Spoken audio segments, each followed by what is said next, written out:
makes the world's most popular home video games. The only Space Invaders. The only Asteroids.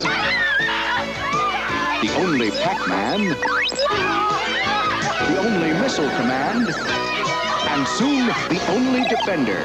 And the only way you can play any of them is on a home video system made by Atari. Have you played Atari today?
Is this on? Okay, there we go. Haha. Caught it myself. I don't know how that was muted. I didn't think that was muted. But yeah, hello and how in the world are you doing anyway? This is Caleb here. Glad you can join us on this Game of the Ages after an unintended week break after we had 3 consecutive streams of something going wrong. So we ended up... So... I'm not going to go through it all. I don't think it's worth it. We're back. At least most everything is working with one exception. And unfortunately, we have to go through a workaround, which I'm not pleased about, but it is what it is. We'll get there when we get there. So, in the meantime, this is Gaming Through the Ages, the show where we are playing a slew of games and explain the history as we go in order of release, and unless the franchise demands that we go out of order to further tell the story of the franchise. That has not happened yet. I'm telling you right now, that will happen. We will jump in time in the release because it's a prequel to a game that is next on that release date, or there's going to be times where it's going to be multiple. And that'll end up being a marathon of that franchise in order to get that through that. But yeah, here we are on September 6th, year of the Lord, 2024. This National Coffee Ice Cream Day, National Read a Book Day, National Lazy Moms Day, National Food Bank Day, and it just so happens this is perfect. Fight Procrastination Day. Fight Procrastination Day. Love it. And you're also 2 days away from Grandparents' Day. Very interesting. Also, released on this day, 19 years ago, NHL 06. 18 years ago, NASCAR 06. Or just NASCAR, if this was a PSP version, because I think that was the only one that was released. Oh, and Astro Bot for the PlayStation 5 turned 0. So, those are your games released on this day.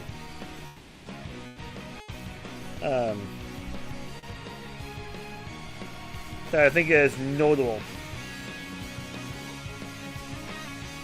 Today we're still in 1982, and we're not going to finish 1982 today. In fact, we're not going to finish it tomorrow. We're going to get through most of it tomorrow. I think we'll get to November by the time we get to about 11 a.m.-ish tomorrow. Tomorrow's going to be a shorter stream. But today, some heavy hitters released around this time we are getting to. Today we're going through the games released in between April and June in 1982 that we have not played already. And the first game we're going to play is the game we're going to spend the least amount of time with. It was released on the Atari 8-bit CPU. There's not a lot that we're going to even touch on. But you know what? Who knows? This might be worth it. So,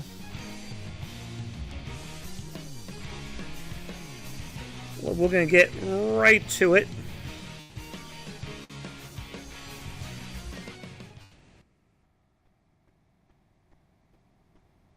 I have no idea how that's 23 minutes. I'm going to look into that. How is this? How is the countdown 23 minutes? I don't want that many. Did it just quit on me or something? Yeah, it kind of did.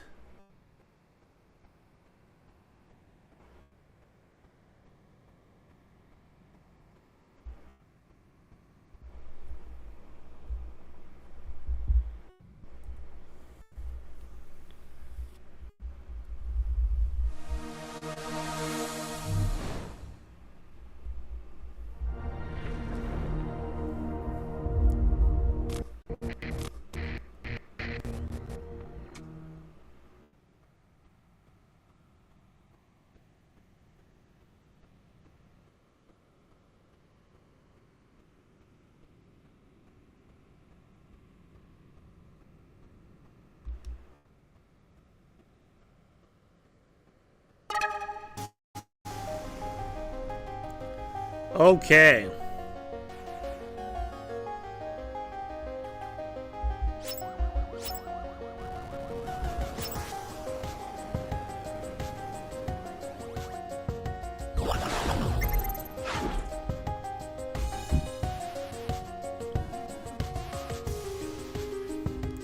Alright, in 1979, Atari entered the burgeoning personal computer market with a pair of 8-bit machines dubbed the Atari 400 and the Atari 800. At $499.99, which is about $2,000 these days, and $999.99, which is about $4,000, these were considered to be low-cost machines. One key selling point was that they could be connected to a standard television, not an expensive monitor. In the 1960s, the phrase home computer would have been considered science fiction. But as microprocessor technology rocketed toward the 1970s, Atari was able to create low-pitched machines that connected to televisions. Suddenly the dream of home computer was a reality. Here's the Atari 400. The $499 Atari 400 computer's defining feature was its mono-panel membrane keyboard, which was at lower cost and could better survive a drink being dropped on top of it, but otherwise made typing a laborious chore. Its low price, though, garnered it twice as many sales as the 800.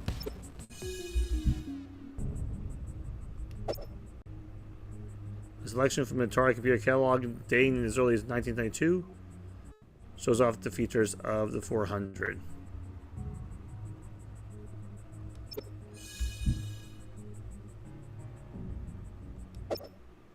How's business? Booming. Terrific. How do you keep track of your customers? My Atari 400 home computer. Excuse me, Dad. Why Atari? Shopped around. It's a lot of computing capability for such a low price. Use it a lot? Shut up. Life's not all fun and games. There's homework. I even program. Uh-huh. Atari has lots of software. Not all the others do. And of course, only Atari has games like Centipede. Games?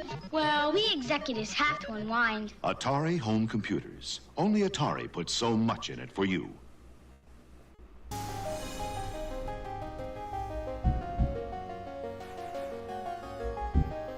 And here's your Atari 800. The key upgrade in the Atari 800 model was its full-stroke sculptured keyboard, although it also included a second cartridge slot, output for a monitor instead of a TV, and the ability to upgrade its built-in RAM with extra memory modules sold separately. This is a selection of Atari computer catalog dating as early as 1982.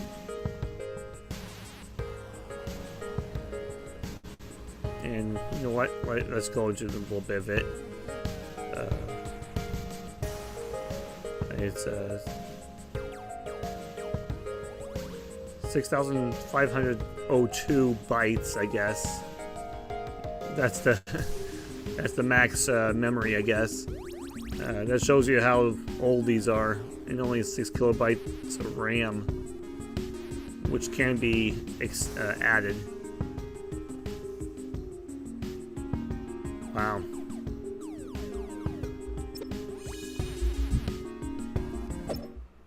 Bought a home computer, huh? An Atari 800 home computer. Nothing but the best for my son. Why Atari? Atari makes computers that, seem friendly, part of the family. Want to show off? Sure, they're real easy. Terrific software, huh? Nice graphics. And how do you like this for sound capability? Impressive. It sure is. So what's his first project? Soon, the alphabet. A is for airplane. Atari home computers. Only Atari puts so much in it for you.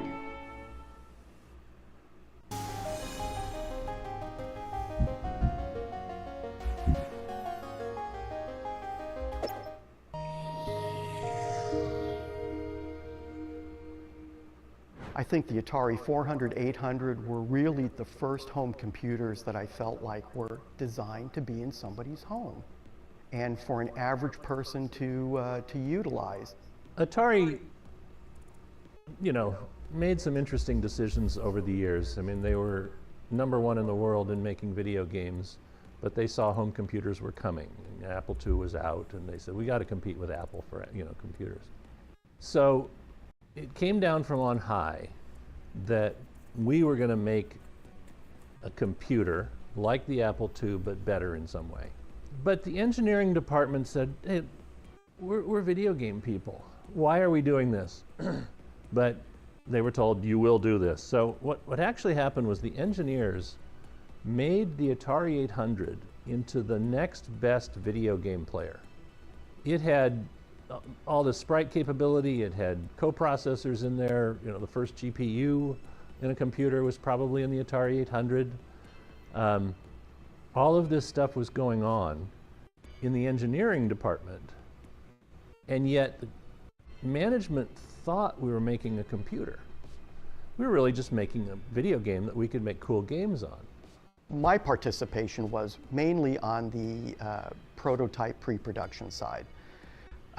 We had this very sophisticated, allegedly sophisticated, internal interactive test system called the PIT system that we couldn't get a single unit to pass. Labor Day 1979, can you guys work overtime over the weekend? We need to hand build some production units because we need to put them complete through the entire process. They need to be completely finished, consumer product in the box. We need these for JCPenney's so that they can make the holiday catalog. So we worked, I actually didn't leave Atari for about 3 days, hand building these units.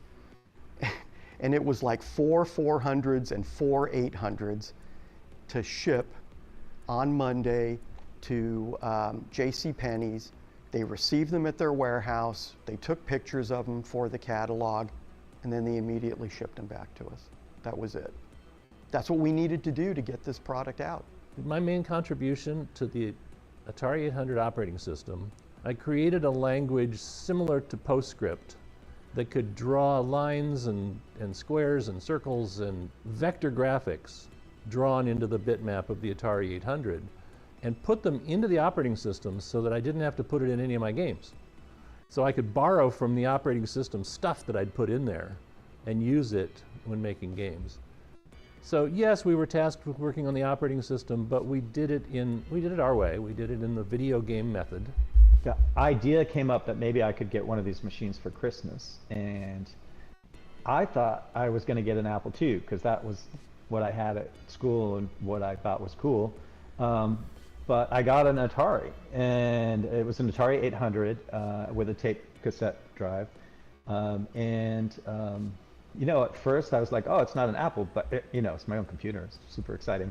And then the more I got into it, you know, the more I realized it was so much better than the Apple. Probably piss off some Apple people, but it, you know, it was really an amazing machine. I mean, the graphics and sound on it were incredible, and it was a super fun machine to program. And so that was really what got me started.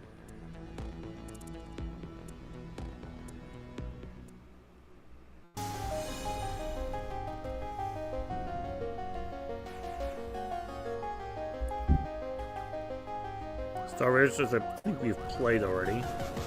Or did we? Let me double check.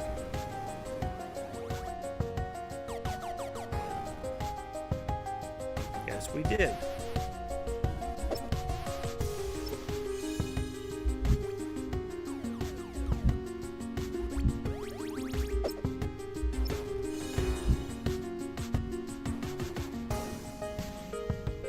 Okay, this is what I missed from when we did Star Raiders earlier.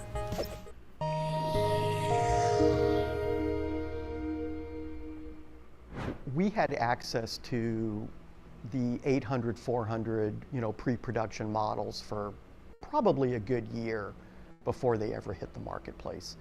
And I would literally every weekend check out an Atari 800 and prototype Star Raiders and spend the entire weekend playing Star Raiders. It was just absolutely phenomenal. I couldn't get enough of it.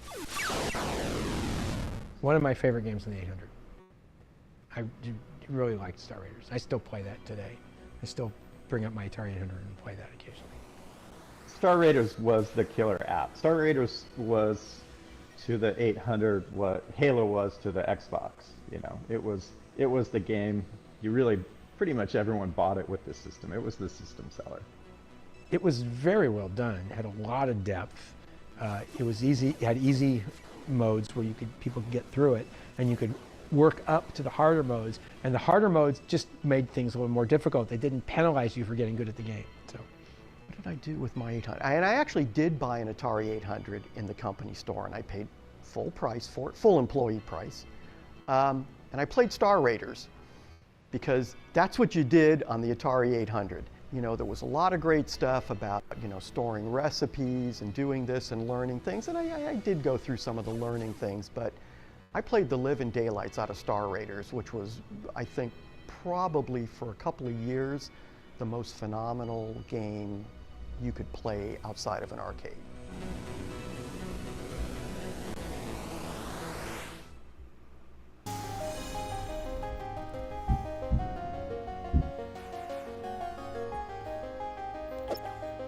Before fiber and Wi-Fi going online with a personal computer required a slightly different procedure.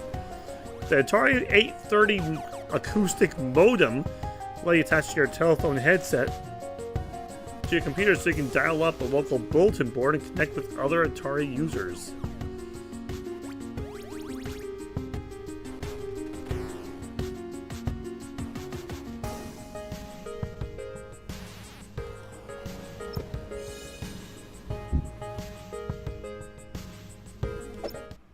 Atari brings the computer age home.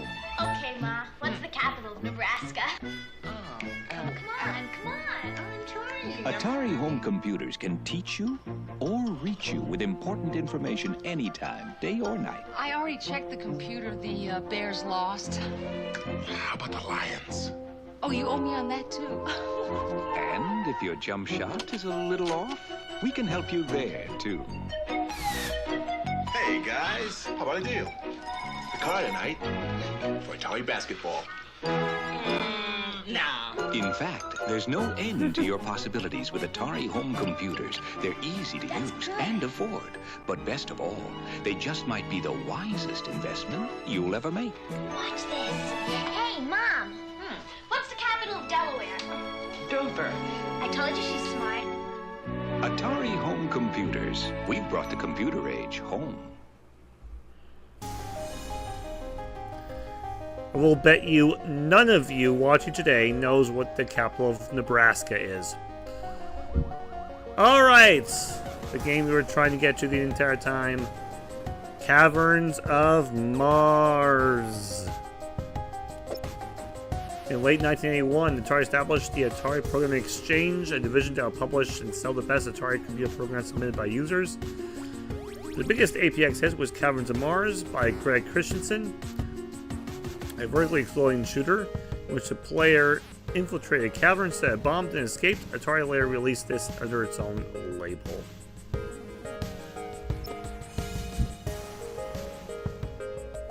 And this is the original cover art. Signed McCormack.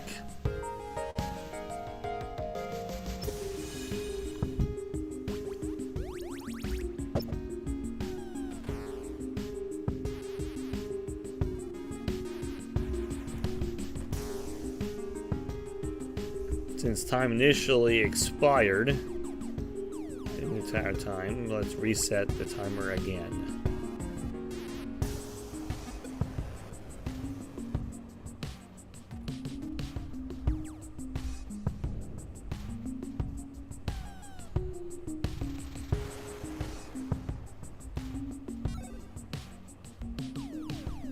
All right.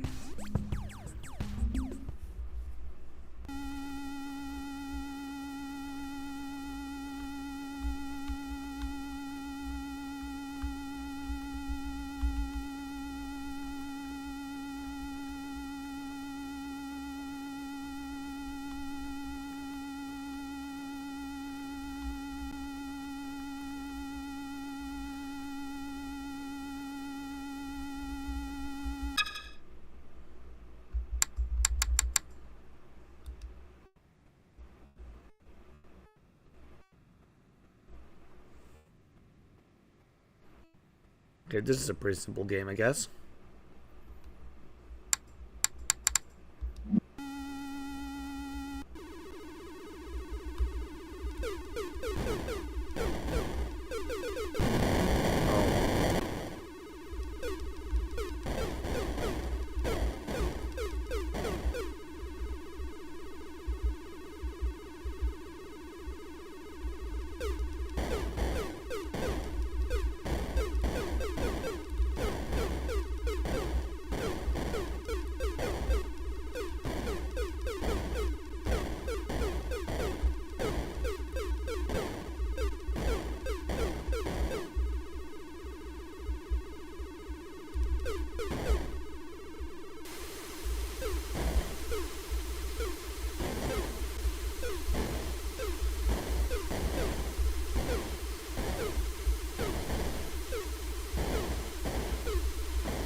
So well.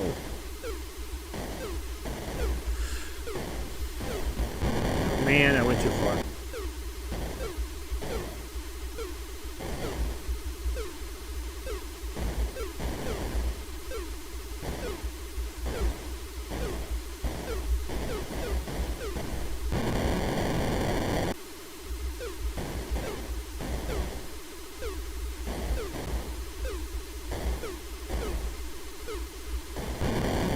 I got him.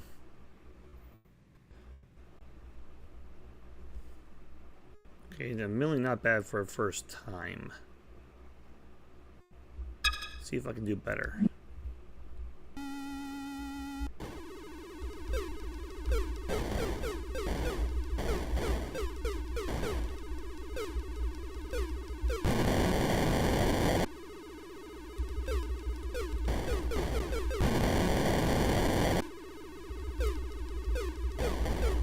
Me thinks I'm bad at this game.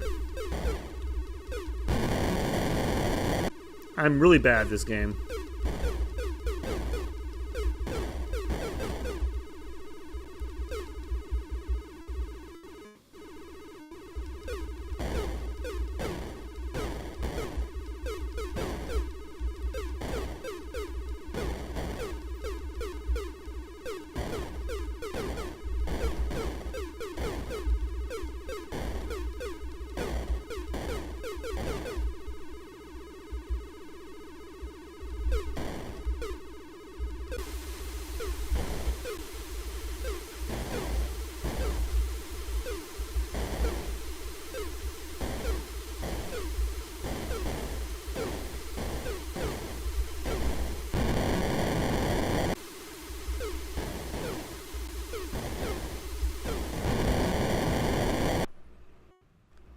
That was bad. I think I'm doing worse, and this I'm probably approaching my last playthrough.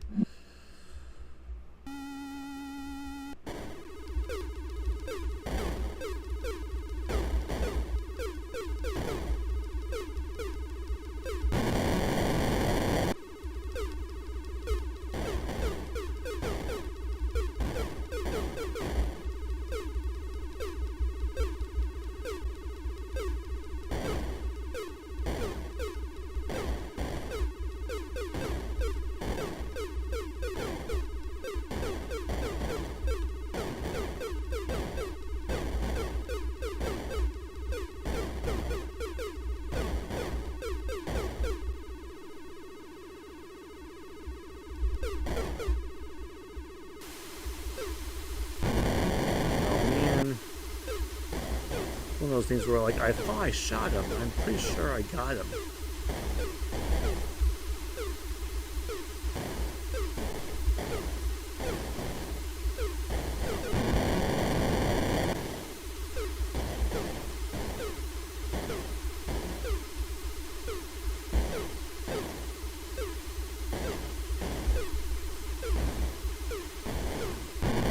I know where to go.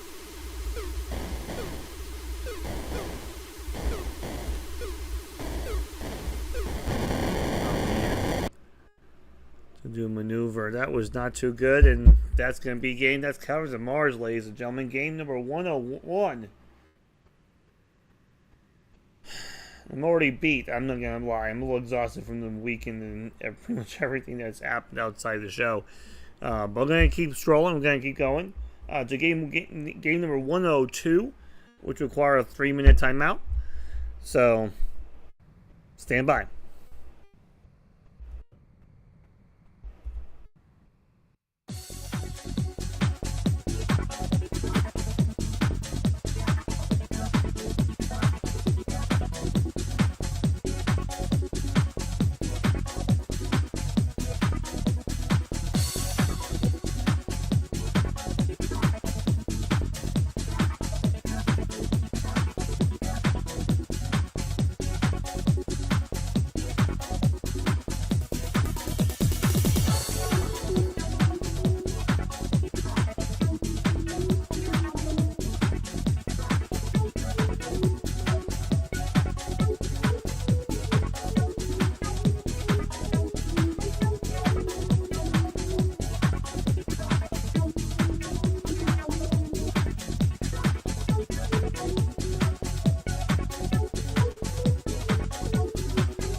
Ooh. Game number 102 from Namco. This is going to be Dig Dug. Released in April of 1982.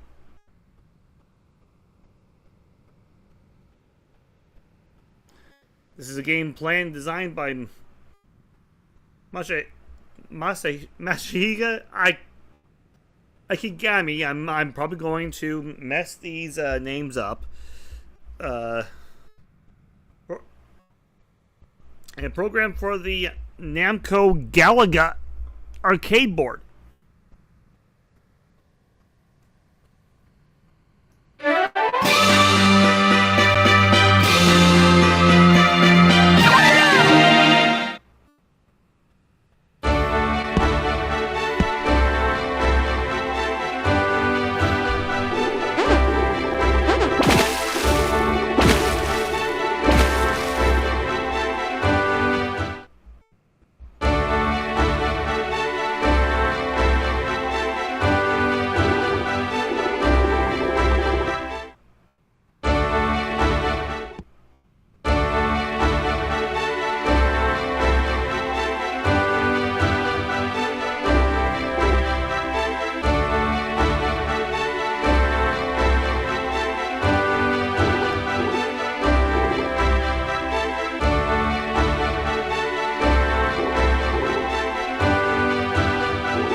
besides what I just mentioned. Other people that worked on include Shigeru Yokiyama, did the soundtrack, and Hiroshi Ono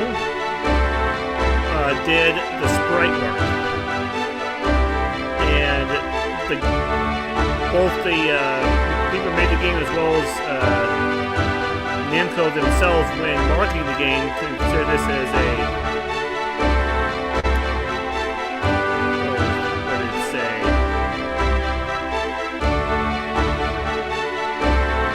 strategic digging game, they said. Yeah, strategic digging game.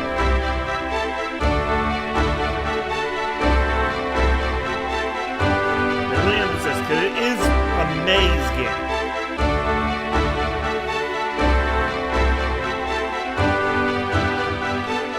So, let's play.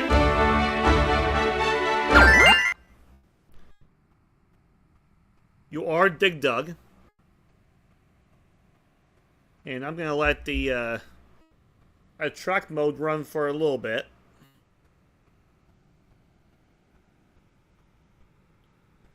But you're a Dig Dug, and your goal is to eliminate all the enemies, which are, pukas, which are the red creatures with large goggles, and the Frygards, which are fire-breathing dragons.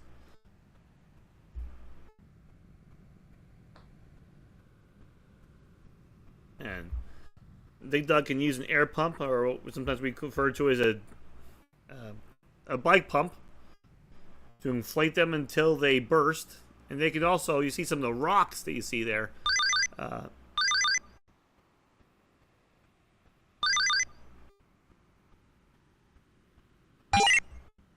Yeah, just like that. Dig Dug can squash them all like that.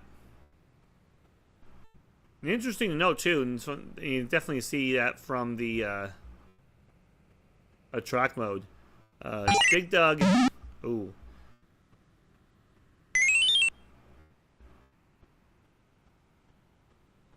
There you go. Yeah. Dig Dug cannot be harmed by enemies. He's inflated is slowly being deflation. Using that. Well, so they can't be harmed by fire, so I think we can play.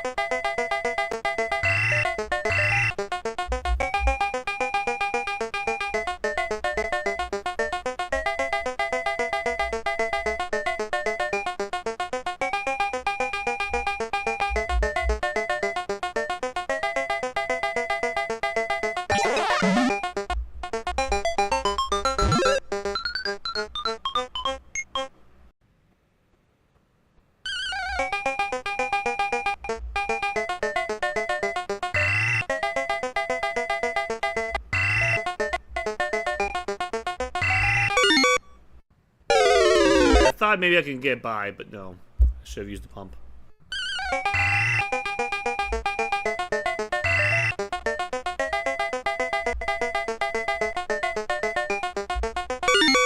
Ah. Okay, so...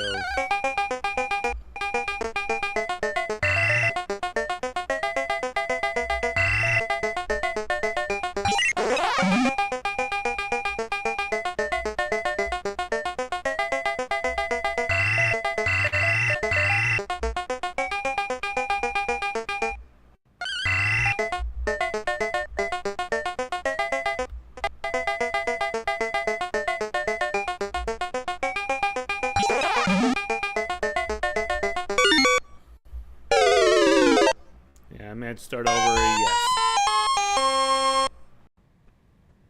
I feel like I can do better than that. I feel like I can do better than that.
Enough distance.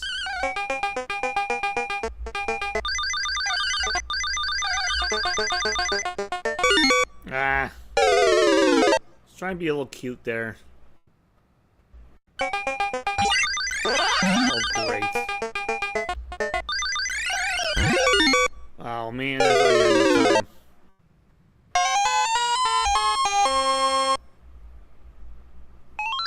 I haven't played this game in a while. I know I can do better.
My coughing is distracting me now.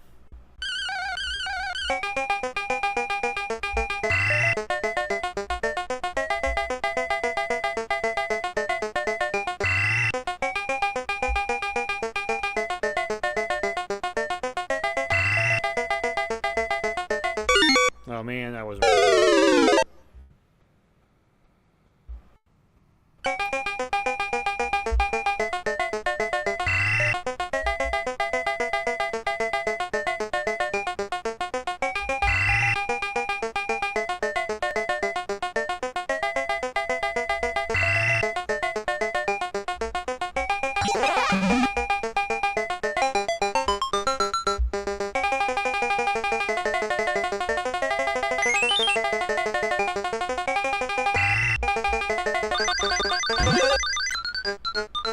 I think he stopped to breathe fire, prevented him from escaping.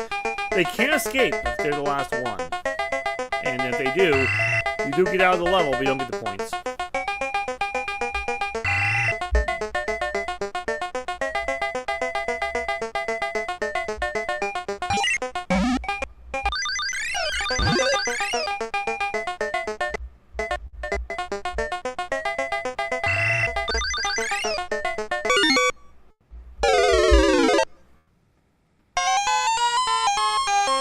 I did not feel comfortable turning around because I'm like...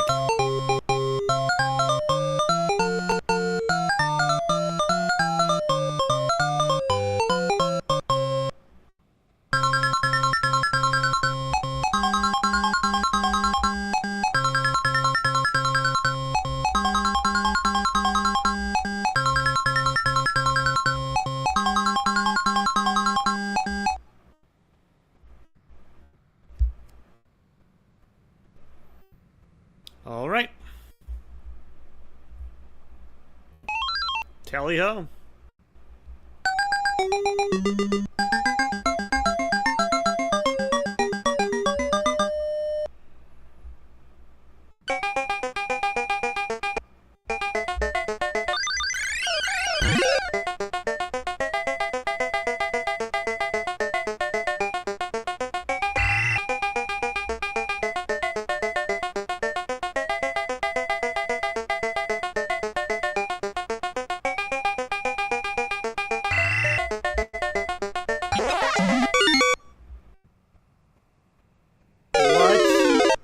Lose no life on level 1? That's like a crime in some countries.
I know where to go. I needed that rock.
I don't know about you, but I find this guy real boring.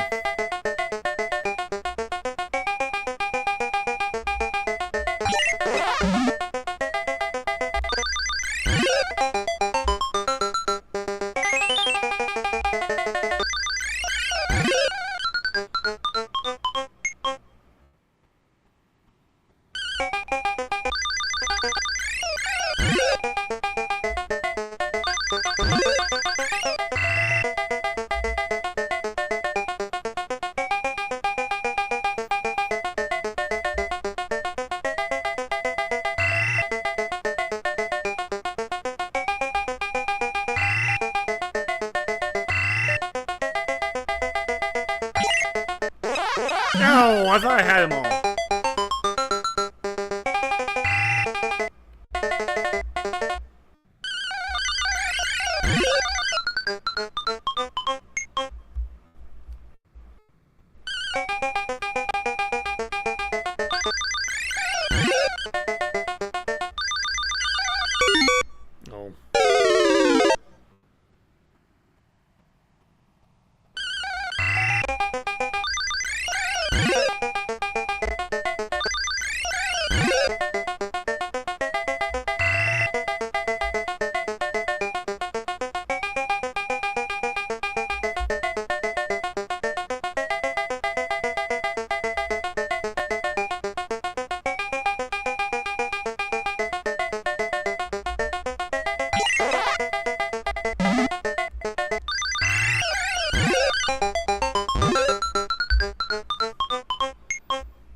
That fooled me. I thought that was one. Oh man, that's the one thing I was afraid of.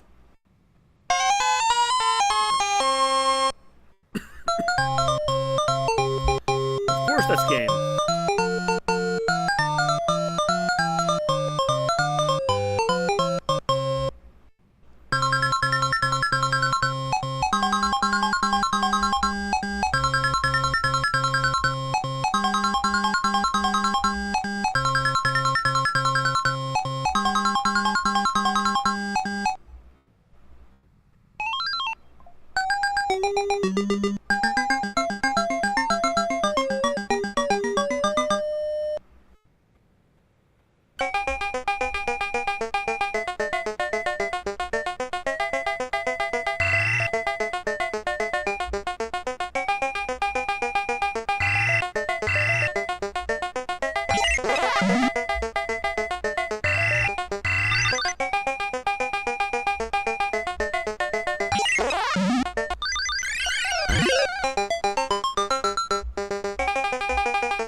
I thought I had him too.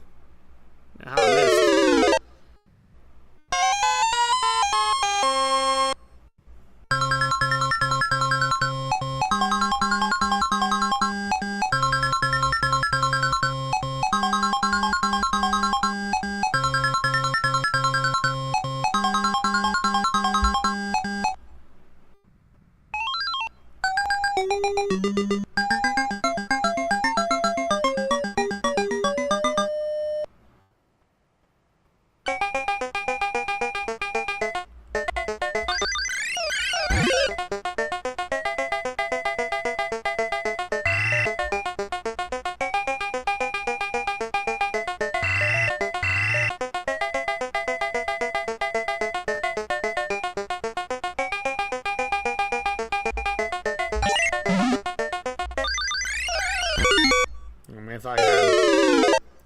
I thought I had the time.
that one's on me. That's a oops.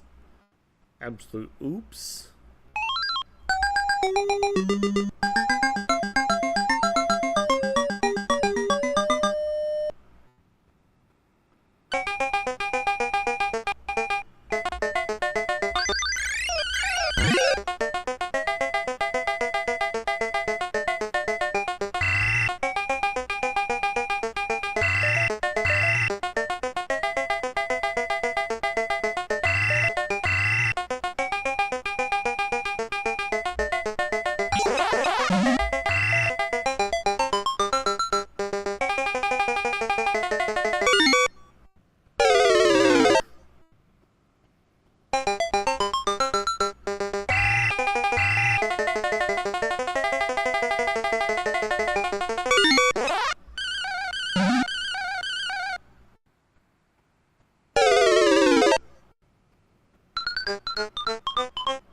I don't think I've ever seen that before. Everyone dies at the end.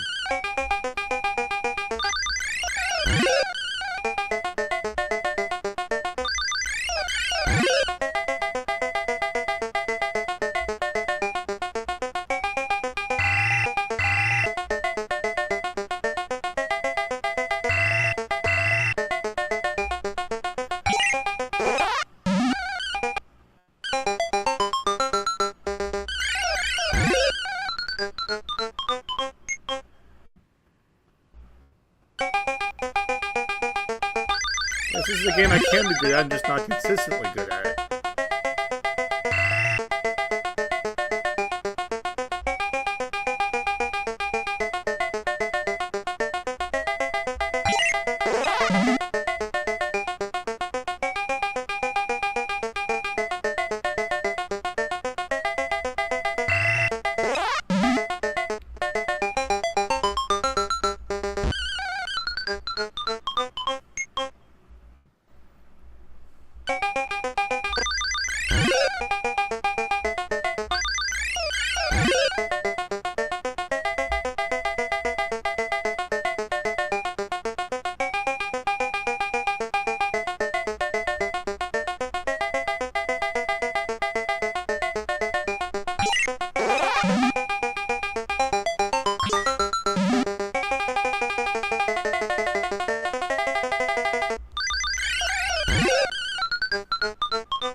That's the case where I knew it was too fast for me. I had to get him, but I was not fast enough to turn around.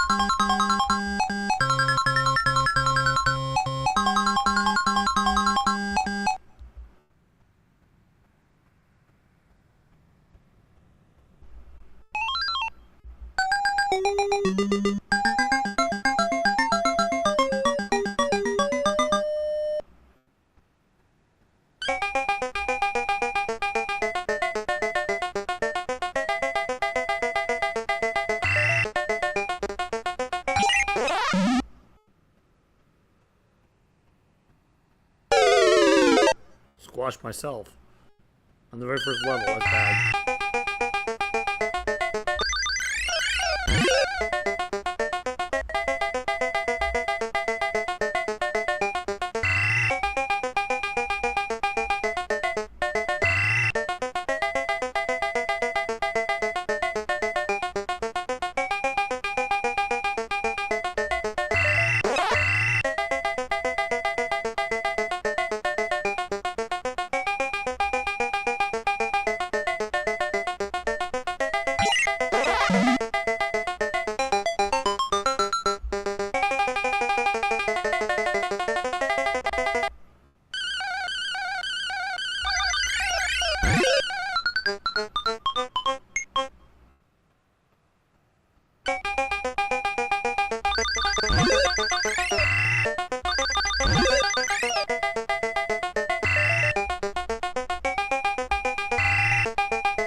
that?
Nah, didn't know where to go. Surrounded.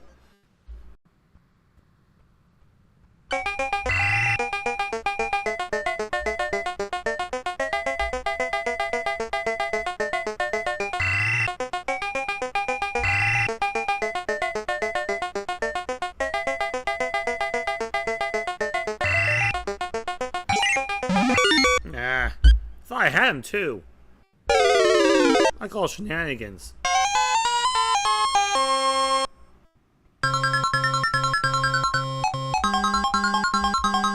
Yeah, decent score because I got some really good kills from them. I will take it.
going.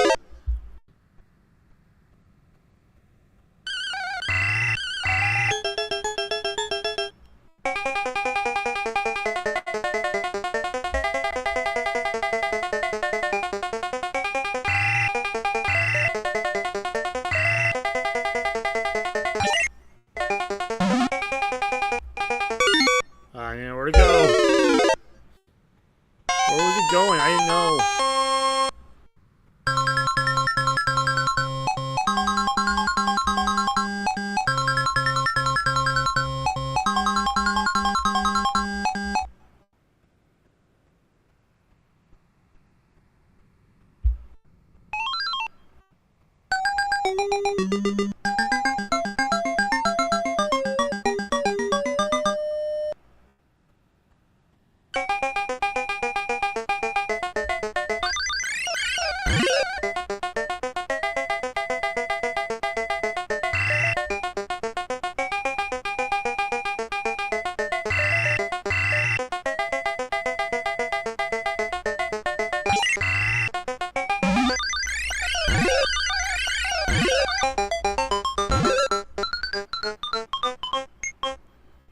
Not a great way to do level 1, but at least I don't lose a life.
Man, I thought I was facing a different direction. I was not paying attention.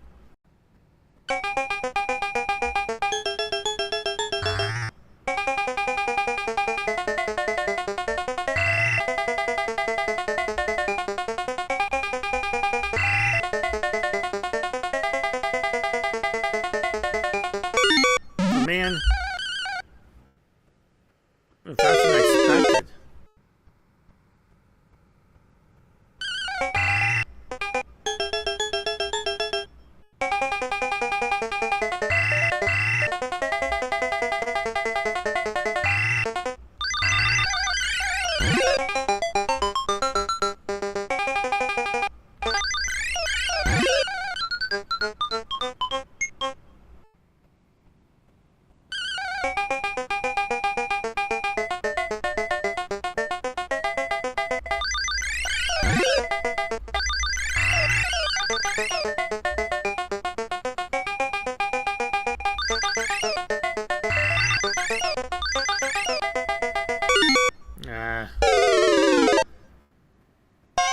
I slow him down so I can get to a rock. I guess I was up there and I could have used it, but I needed more time to set things up, and I wasn't given it.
Escape that.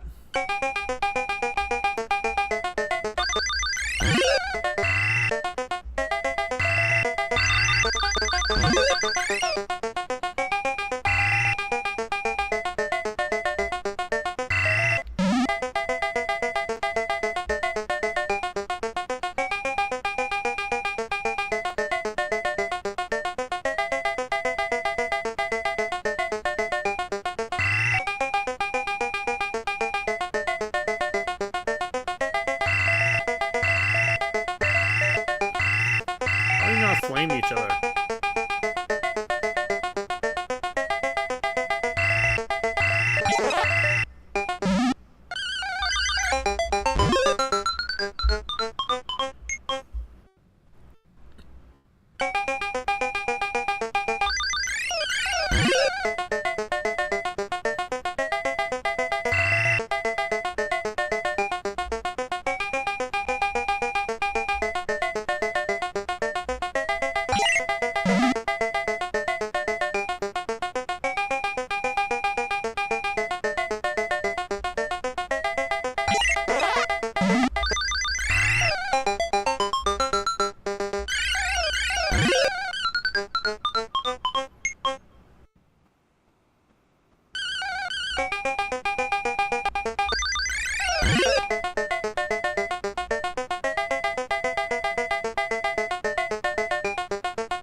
Nice!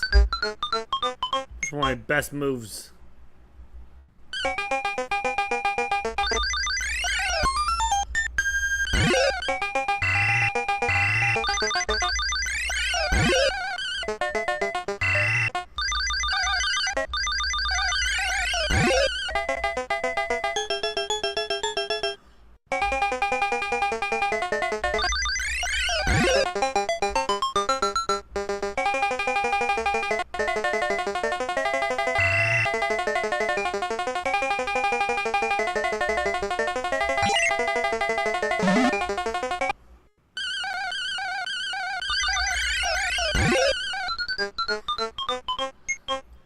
I could just let him go, but...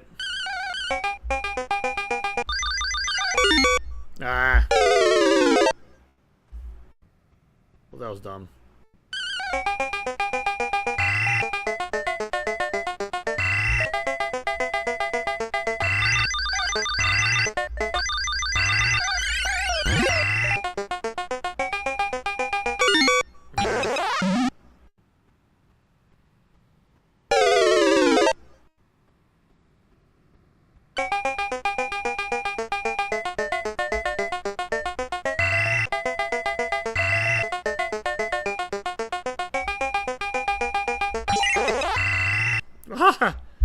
Got myself.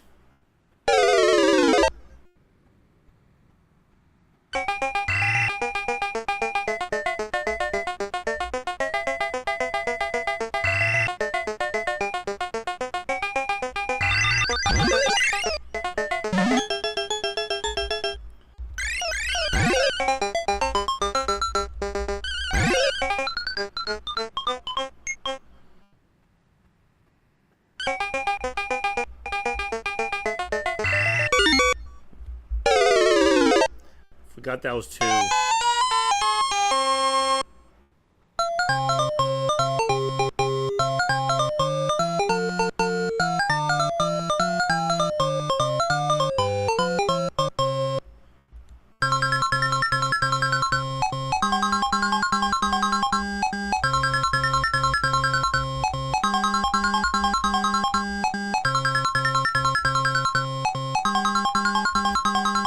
As soon as I got my extra life with my 20,000 points, excuse me, everything went south.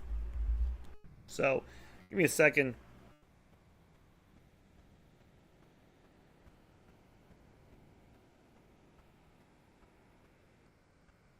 Scratch my own back a little bit. Whew.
So while you're trying to get away, you don't stop to breathe fire.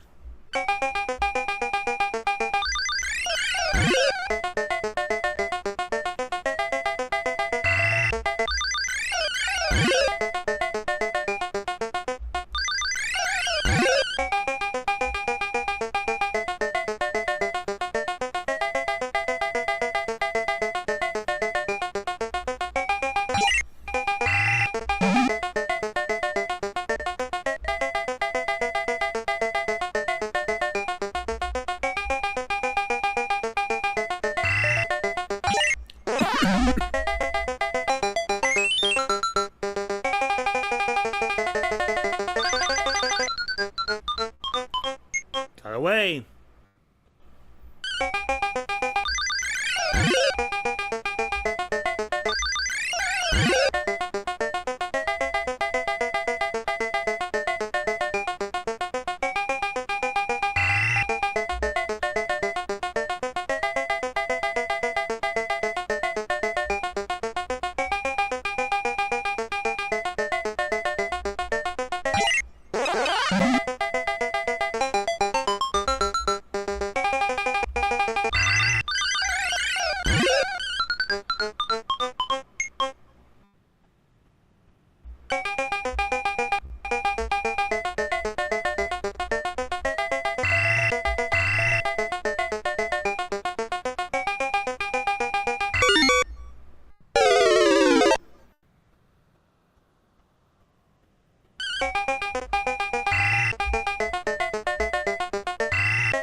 So I blew once. I didn't think I blew again.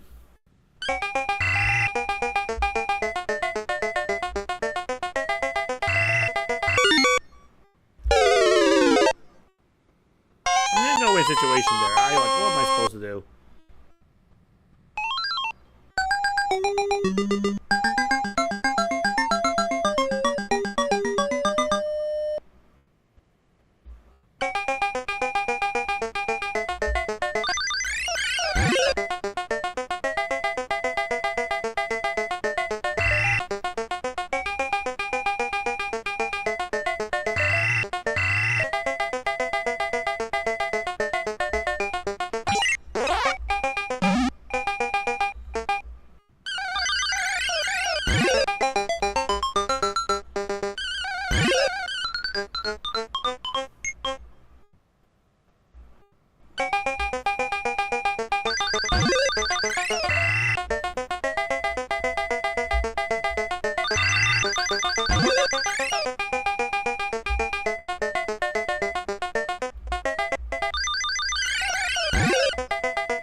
Hail Mary at the end. Got him.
Yeah, I didn't know what to do with that.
I didn't see the rock.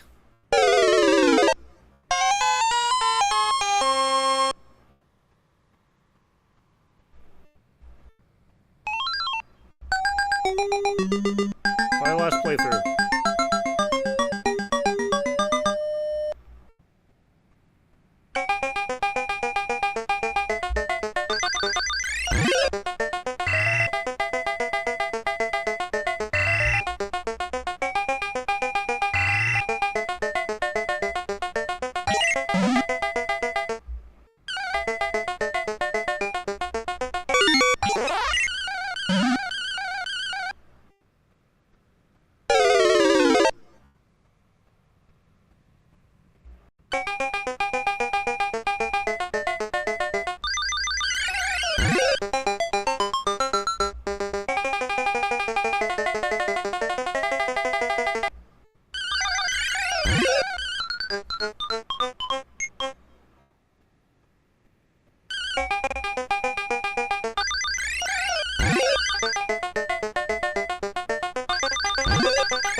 They're too smart for me.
And that is game, we'll call it.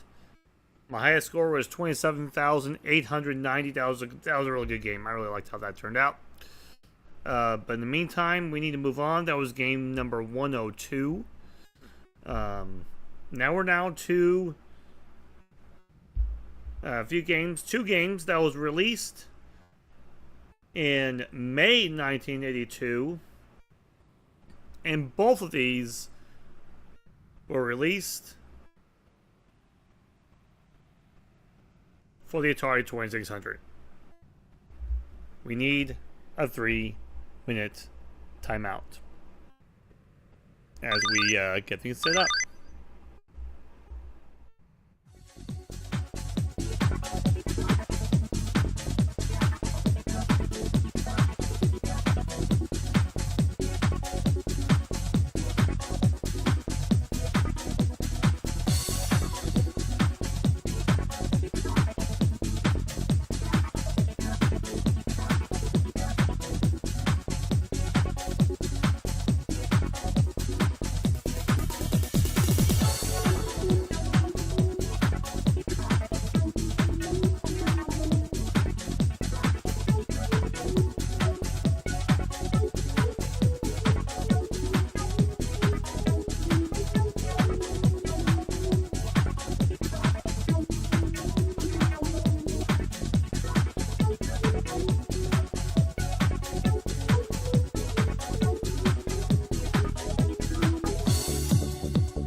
Okay. Well, back on the Atari, and the next 3 games will be on here. I just realized all that time, and I still forgot to check the timer. One moment about that. The one thing, of course, I forget to check is how much time we'll need.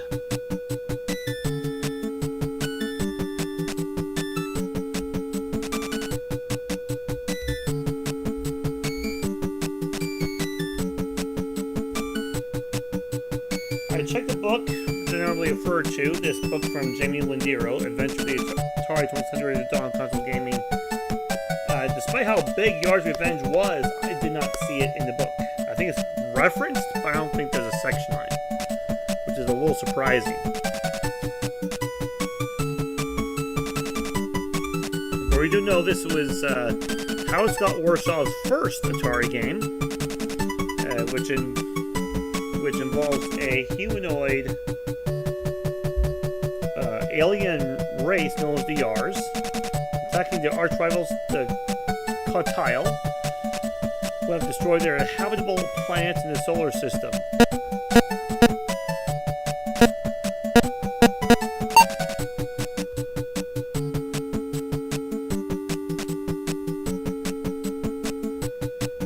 The player control a Yar and fire or devour an energy shield and finish up with their Zorlon cannon. And there is a plot to this. Basically about Yars, the alien race aforementioned, that descend from the common housefly. After the spaceship obtaining these flies crashes through the Resnac solar system, the flies combine with radioactive dust, transforming them into ordinary housefly into Yars. The Yars are able to fly through space and begin peacefully populating planets throughout Resnac. They grew powers that let them devour any substance and convert energy into powerful projectiles able to vaporize solid rock. To protect themselves, the Yars began creating the Zorlon cannon, but were attacked before they were able to complete it. This led them to attack from the GTtA, which dissolved one of their planets, Planet 4, and leading it to a place now known as the Neutral Zone. To avenge the planet, the Yars developed a plan to use the incomplete Zorlon cannon. GTtA hide behind an energy shield, where they can attack with missiles and objects called swirls. The Yars become outfitted as warriors, where they can break through the GTtA shield and call upon the Zorlon cannon. The new task is for the Yars to call upon the cannon by devouring the cells on their energy shield, or touching the GTtA to have it fire and destroy their enemy. So here we go.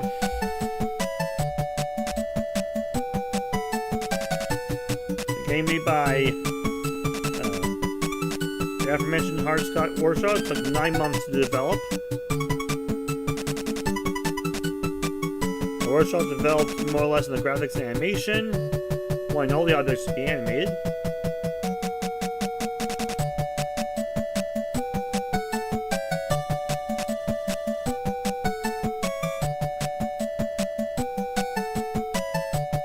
And after months of playtesting, it was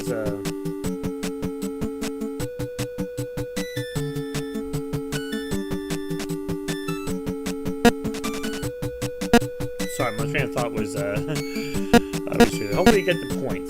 There is some more information to get on the internet about this, because it is a fascinating game beyond belief. I want to give you a really quick cliff notes on it.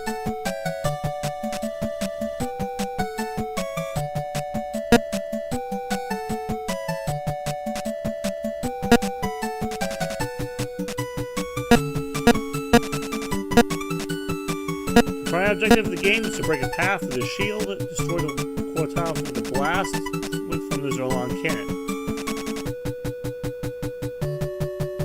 The secondary objective is to score as many points as possible.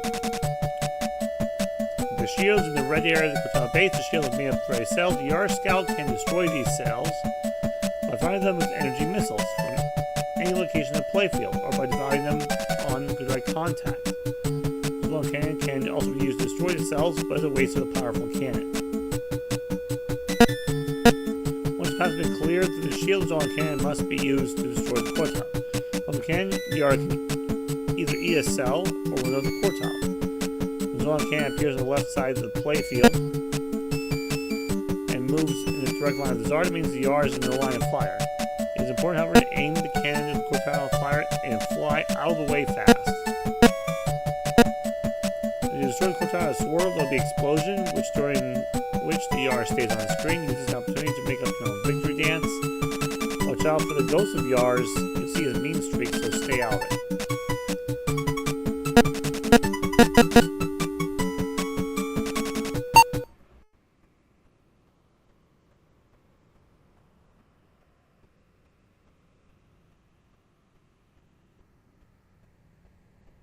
We have a track mode here. Not really.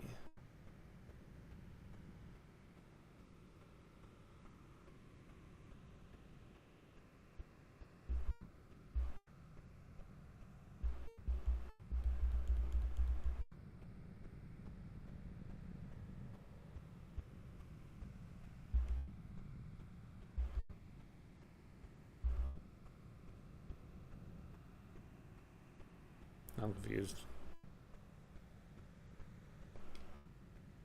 I remember to be game 0. Even numbers are 1 player. I got it.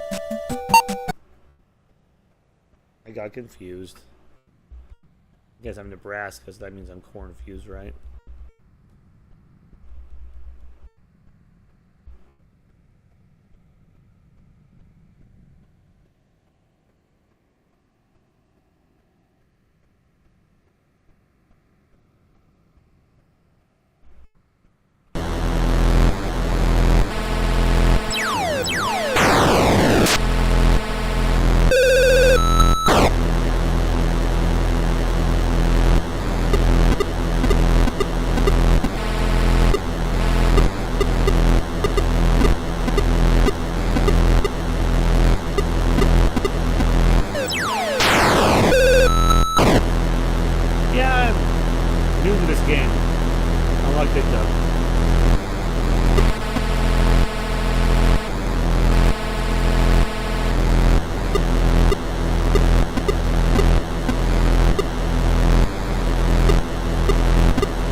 Finally got him!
Ah. 13,000.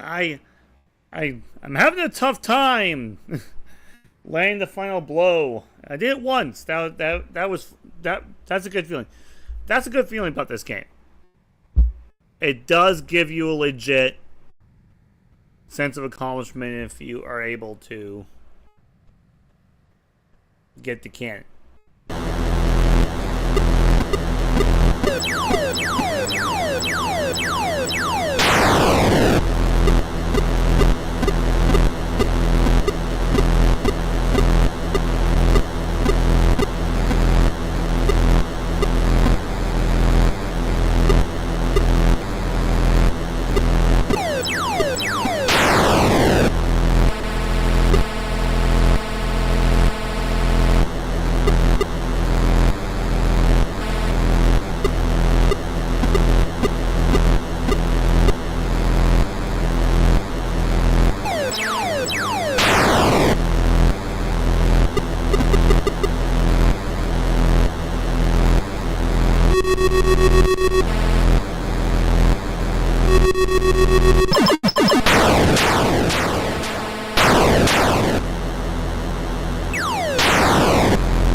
Got a little too cute there. Okay.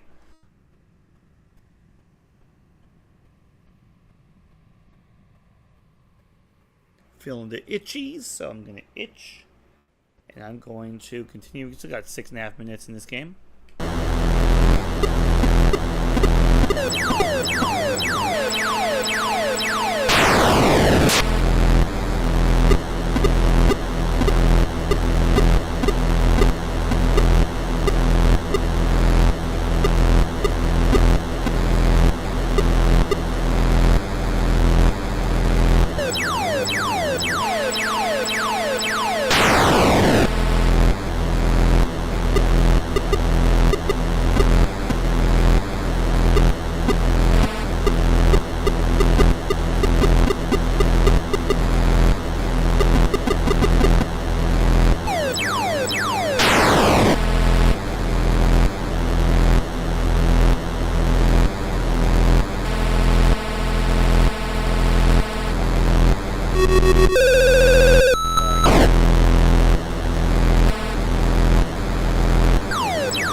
those things I was trying to get out of the way, and I did not successfully get out of the way. So, boo! All right.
Bad timing. I should have waited on that one.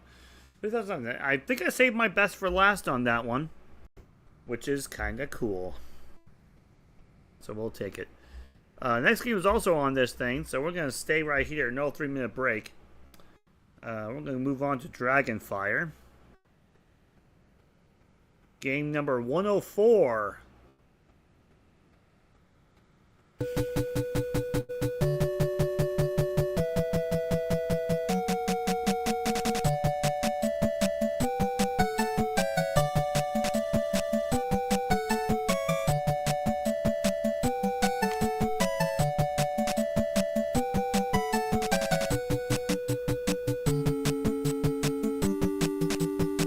And strangely, this book has something on Dragonfire and not on Yars' Revenge. I do not understand it.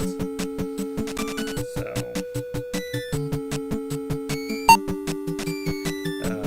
for those of you watching Entering the NFL, I did see the Eagles scored against the Packers.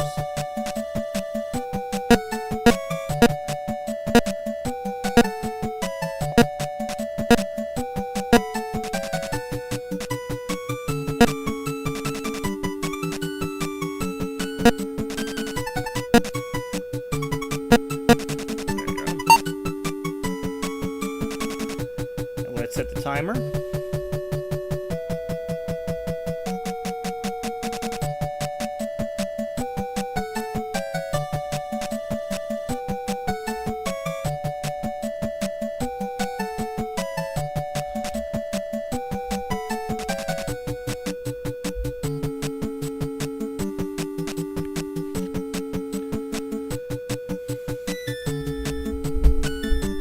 See what Jamie had to say about Dragonfire.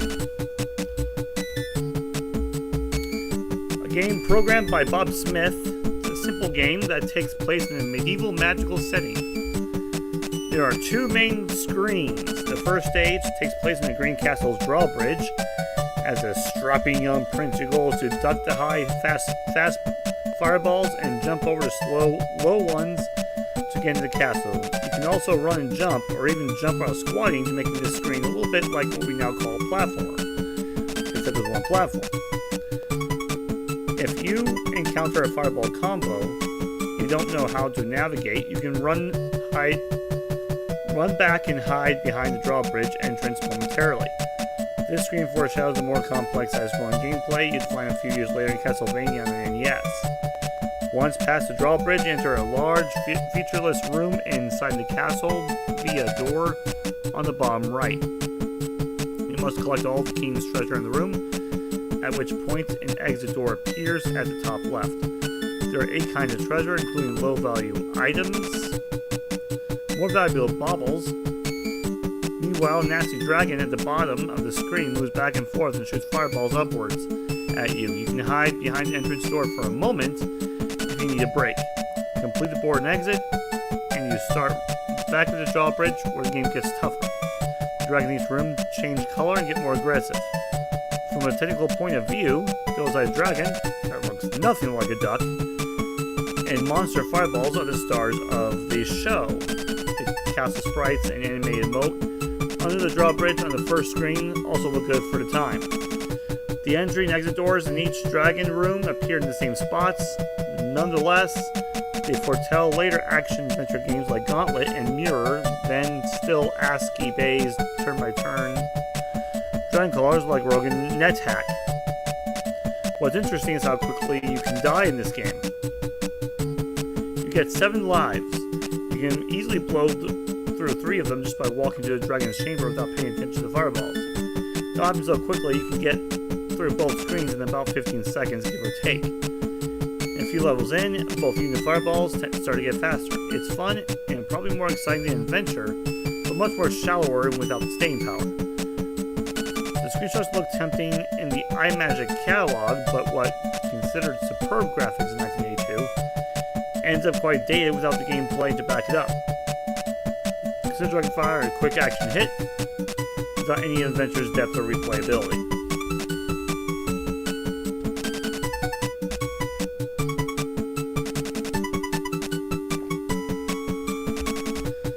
So, here we go. As a prince, you must run across an obstacle-laden bridge and dragon-guarded storeroom to claim all of the king's treasures.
No, I didn't see that coming.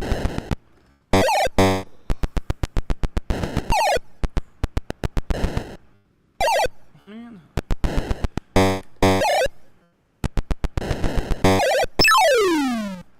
Hey, worse than the first time. Wow. That was bad.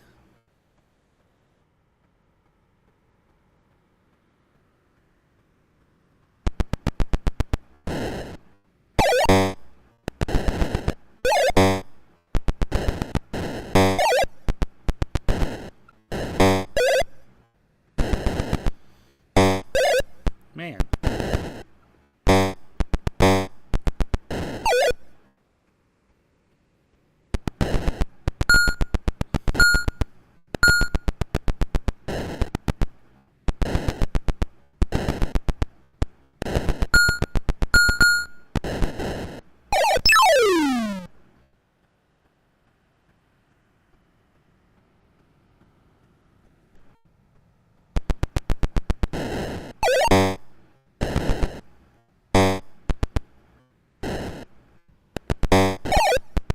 Oh man, that was...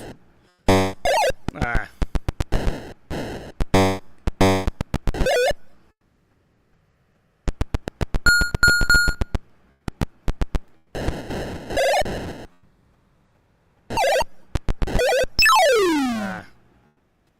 Man, I'm getting worse at this game, I feel like.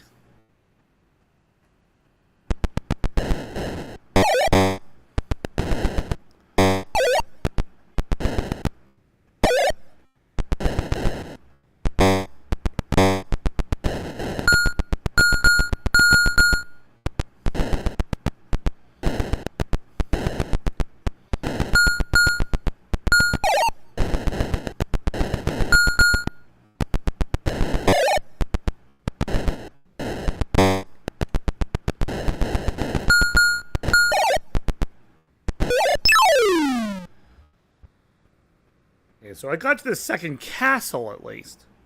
So that's better, I guess.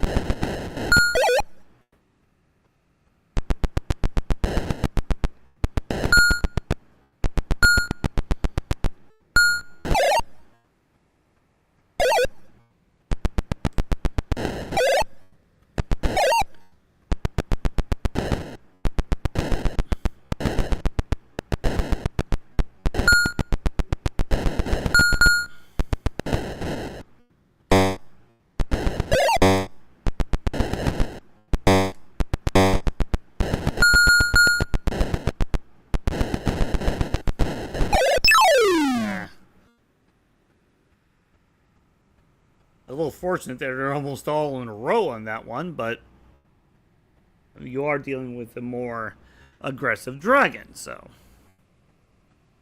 you got it fast. You don't want it to drag on.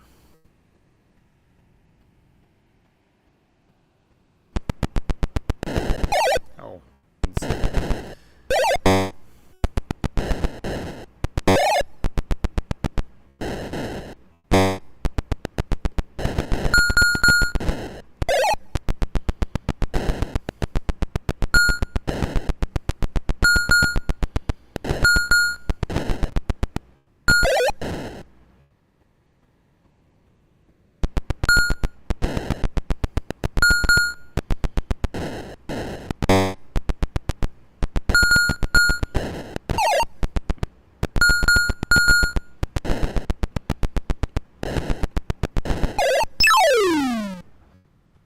Feel like the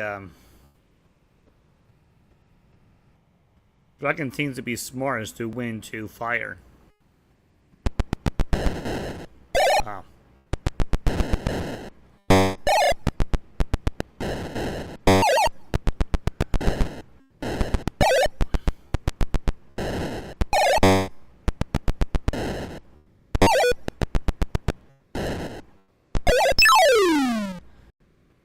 Well, maybe I should take a quick turn to that one because that was really bad.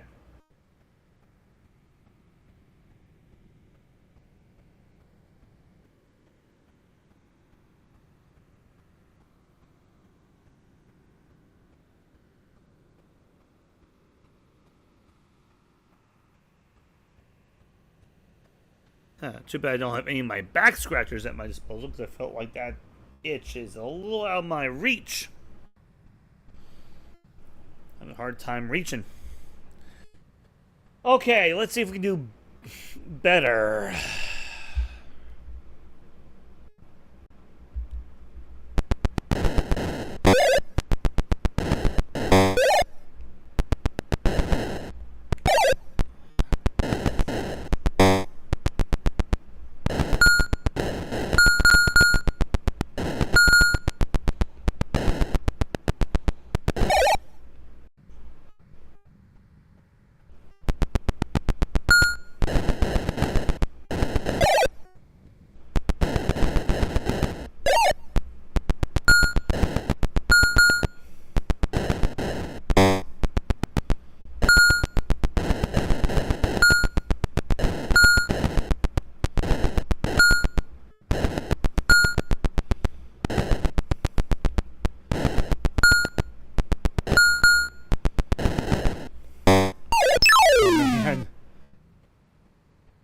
Couldn't get to the third castle. Only got stuck at the drawbridge. Okay, let's see if we can do butter. No, that was bad.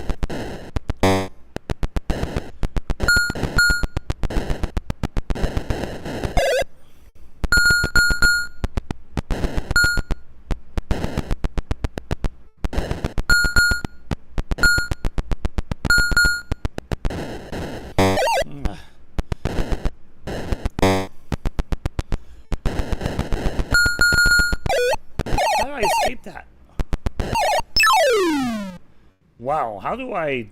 Wow, okay.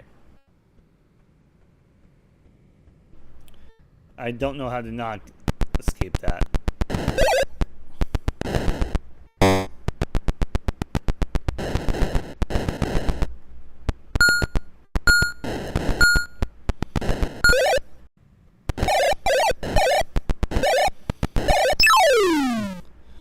I keep going left because it keeps firing at me, preventing me from going anywhere.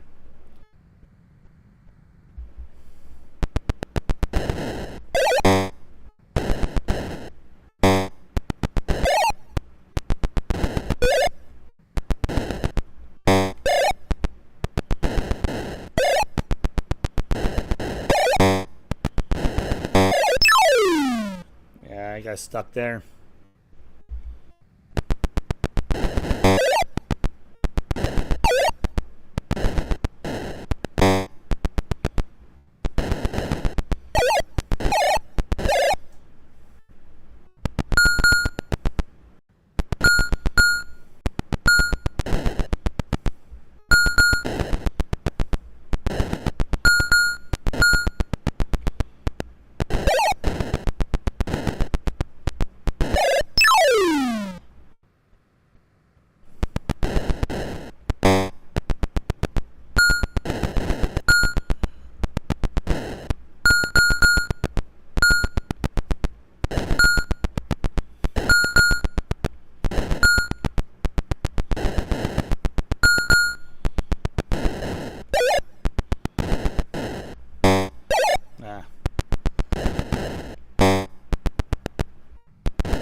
trying to get up, but like I can't. He won't stop firing at me. I don't know how to stop him from doing that.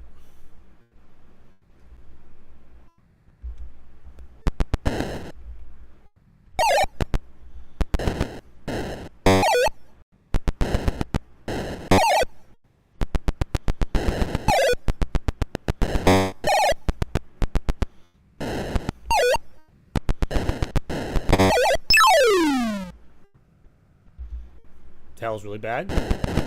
Needless to say. How did I not notice?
Can't seem to figure out a good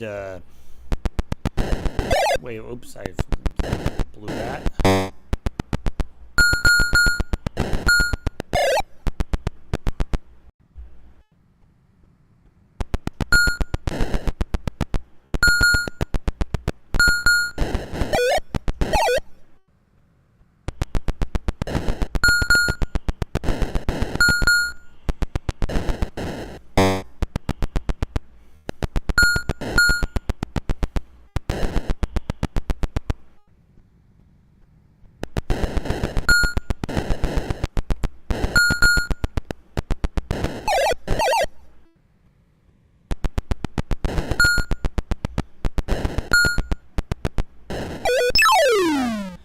I can get back in. I don't know why I'm not going back in.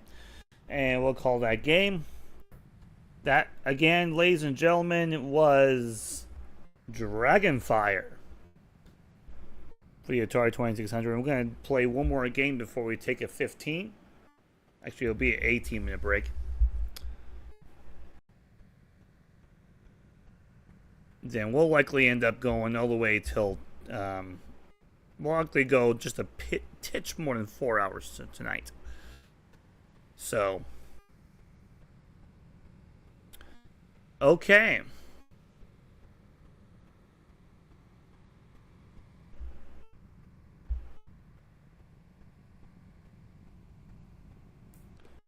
Let's go now to game number 105.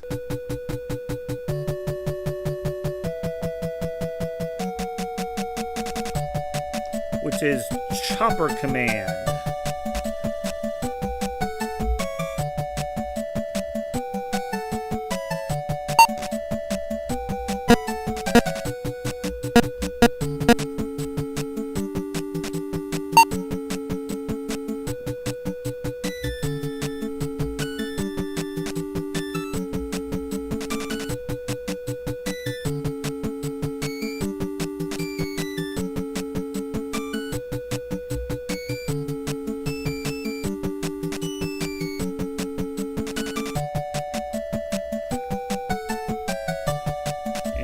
Chopper Command from May 1982. Chopper Command is essentially Activision's take on the Williams Defender, but there's more here than it seems. It's set in a desert, not space. Instead of protecting humanoids at the bottom of the screen, your job is to pilot a helicopter and protect a rolling truck convoy from enemy aircraft to rack up the most amount of points. Several of the other main elements of Defender are present, including a side-scrolling main playfield, the ability to shoot fast fire in wide horizontal lines, and a radar screen showing you where the enemy and trucks are relative to your current position. Enemy fighters appear in 10 waves, which each one faster than before. The enemies consist of smaller helicopters and tough-to-hit fighter jets. Both can shoot missiles that split to 2 after launch, meaning a single missile can target both you and the truck and the convoy simultaneously. All the enemies have no problem colliding with you to take you out, which is that much tougher to prevent as the levels increase and enemies get faster. You control the copter with the joystick, which is structured in a manner similar to Defender. Excuse me. You get 3 helicopters with another one every 10,000 points, with a maximum of 6 in reserve. Flipping the difficulty switch to A position slows your choppers down. If the weight helicopters controls an in-game physics, which is an impressive achievement on the 2600. Bob Whitehead programmed Chopper Command for the Activision. This makes Chopper Command succeed at its speed and well-rendered desert background and colorful gradients, infused sky and sand dunes, and its overall polish. It's a simpler game than Defender and a smaller variety of enemies. It lacks smart bombs, hyperspace, and the need to rescue and bring back humanoids. But there's zero flicker. That can't be said for Atari's Defender conversion that arrived shortly after. In Chopper Command, the core gameplay is tighter. You can hold down the fire button for continuous shots, which is immensely satisfying. Leave it to Activision to just show up Atari once again. And you know what? While I'm here, I just saw they do have something on Yars Revenge. And I'm just going to go ahead and read that right now.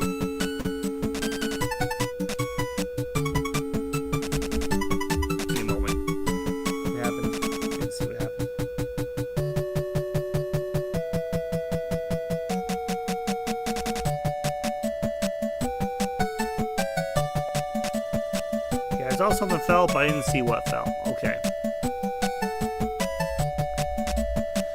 Although Atari suddenly had plenty of work to do to rehabilitate its image, some of its star programmers continue to shine, at least when given enough freedom to do a game the right way. Yars Revenge, the company's best-selling original cartridge and a pinnacle of game design, took full advantage of Atari's 2600's capabilities to deliver an innovative take on the common space shoot-'em-up.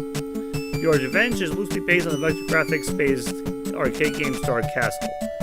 Atari originally conceived it as a port, but programmer Howard Scott's Heart Workshop soon realized there was no way to create the original's multi-layered rotating shields of 2600. Pulling off a good translation of it with the cartridge memory constraints at the time would be impossible. Did someone no one else had ever done, Workshop said. With my boss and I said I had an idea for an original game that would use the same basic play principles of Star Castle, was designed to fit the Atari 2600 hardware so it wouldn't suck. And to their credit, they let me go with it. Think about that. They blew off the license to let me pursue an original concept with the premise of making a better game for the system. That would never happen today. This meant leaving behind a Star Castle following and built-in internal market for the cartridge. And it's similar to licensed movies and books, and why they're so popular with game companies. Right out of the gate, the game has serious recognition and a waiting market of fans ready to buy it. It's tough to market a game when no one's ever heard of it before. The cartridge pits your fly simulator, or Yar, against the core tile, which is guarded by a giant orange shield. You can shoot up the shields and cells with your Yars and energy missiles, but for more points, you can approach the shield and devour the cells. When the core tile is finally vulnerable, that's when you harness the Zorlon cannon to destroy it. Instead of the Zorlon cannon, you just need to devour a cell on the shield or run your Yar with the core tile. The shield is continuously moving. Meanwhile, the core tile shoots a rotating destroyer missiles at you one at a time. Then the control itself transforms itself into a swirling mass that leaps out and attacks you. The playfield is relatively static throughout. Your Yar starts off on the left. On the right side of the screen contains the core tile and the shield. The destroyer missiles, but not from the swirls. The inside of the shield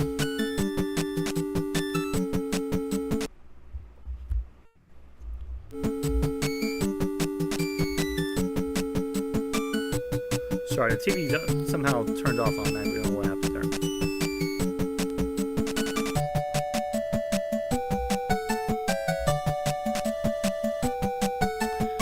can't fire your own energy missiles. The neutral zone's random colorful design is literally code from the game itself displayed as the explosion at the end, as is the explosion at the end of each round. Remember how Scott Rochelle was known as the pioneers of code reuse. You get 4 yards to start out with. You can earn additional ones by destroying a swirl in midair.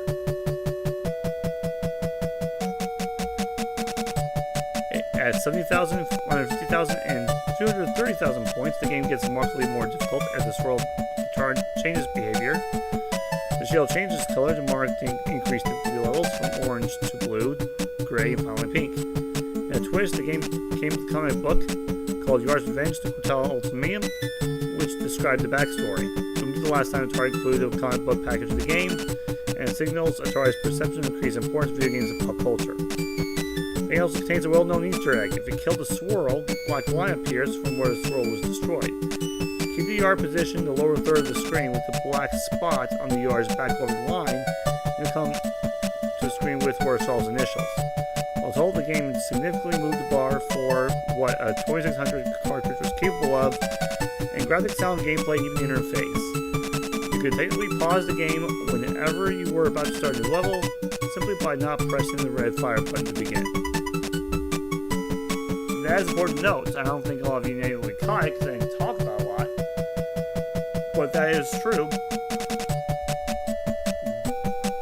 When doing Yars Revenge, I had to press the red button whenever I went to a new level or lost a yard.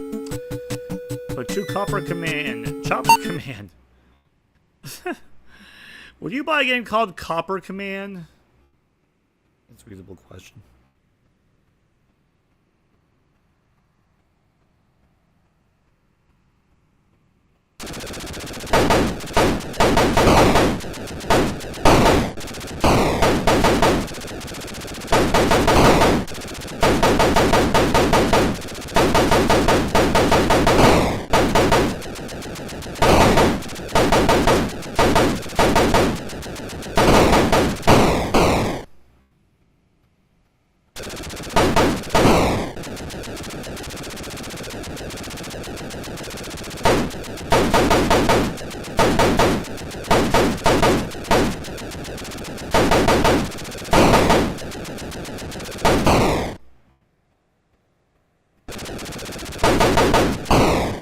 That was dumb.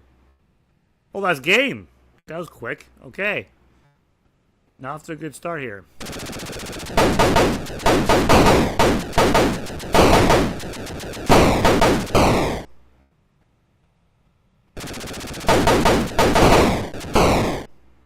Where's...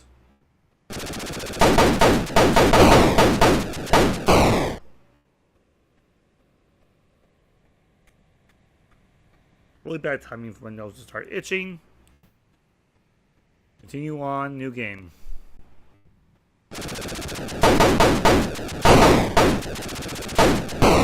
Oh, that was dumb.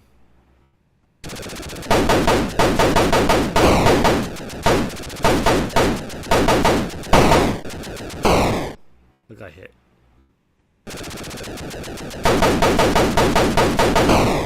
Okay, that was dumb. That was slightly better than last time, but not by much.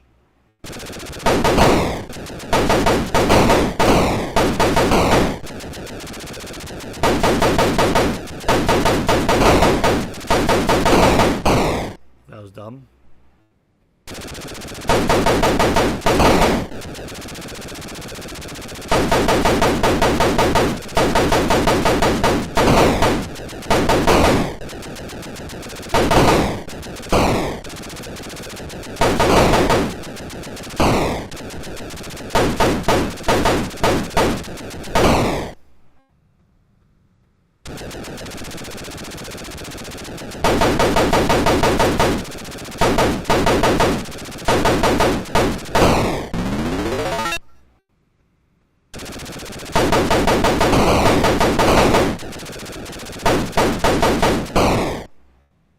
That's game.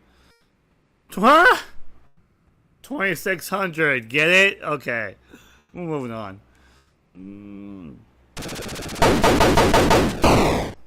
Ah, 0 points on ship 1.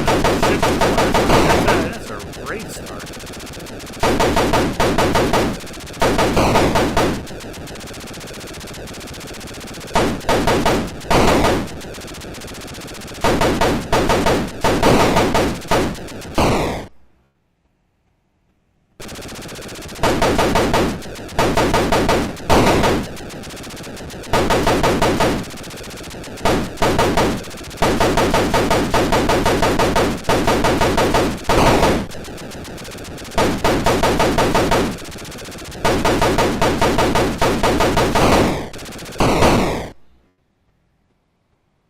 Oh, this game. Okay.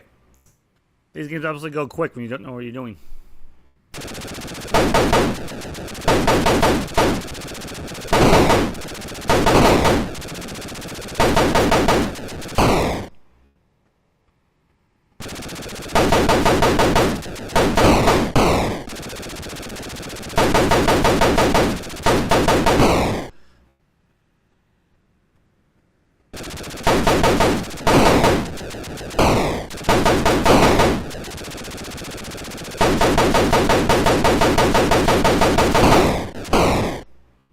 I didn't think that mattered. Okay.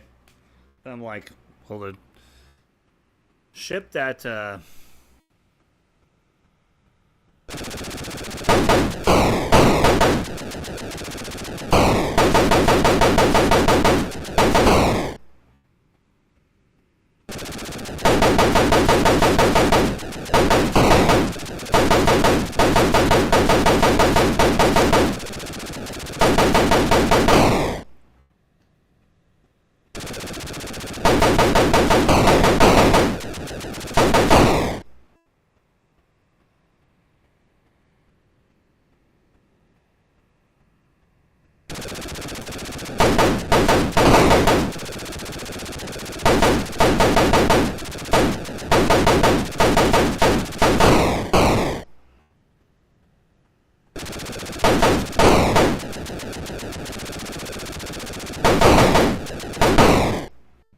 I had him.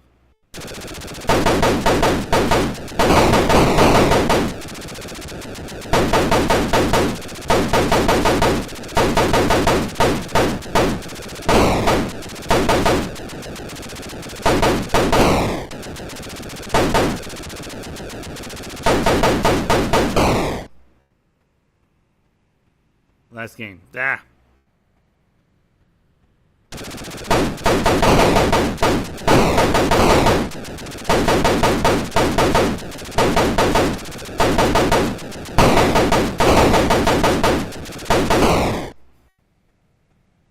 Collisions are fun.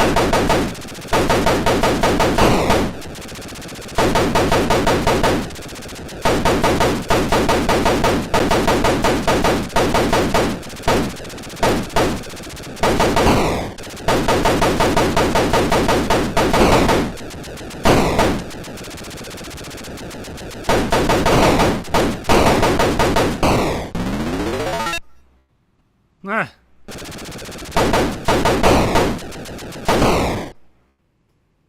Well, I think that's my best score so far, 3,000. I think we have time for one more game. Let's just do one more.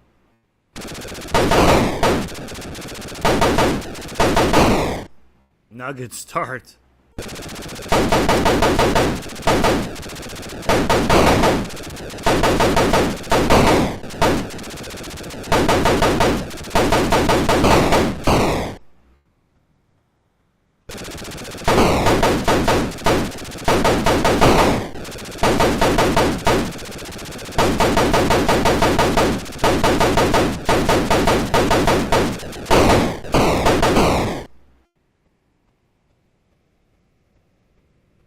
Game already, and then we're going to have time for another one. So there you go. That's Chopper Command.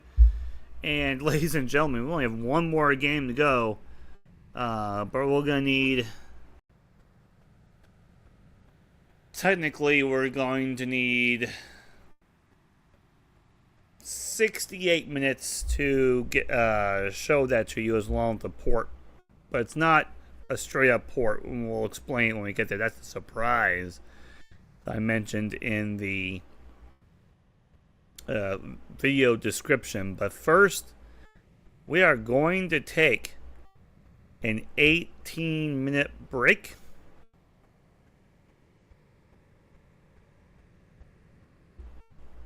And when we return, game number 106, Donkey Kong Jr.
was lost in the jungle with Pitfall Harry, surrounded by giant scorpions and man-eating crocodiles. Well, Harry and I just grabbed the van, swung through the trees, and over the tar pits and found the jungle treasure. It was really neat. If you haven't met Pitfall Harry, you're missing the year's most incredible video game adventure. Pitfall for the Atari 2600 and in television. Since I met Pitfall Harry, no other man will do. Pitfall, designed by David Crane for Activision.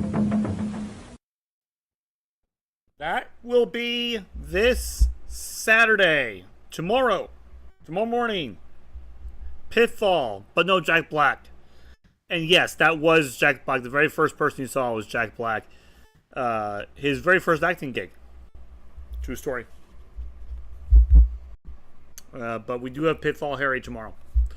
Amongst others. We have a ton of things. We have 2 baseball games tomorrow. I have no idea how that's happened. But 2 baseball games on Saturday morning's program. Let's go to Donkey Kong Jr.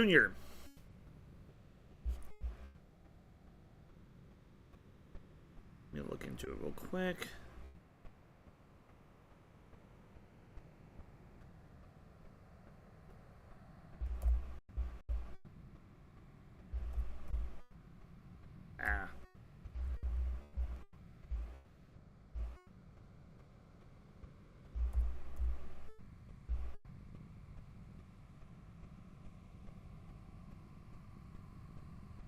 So you're Donkey Kong Jr. trying to save your dad.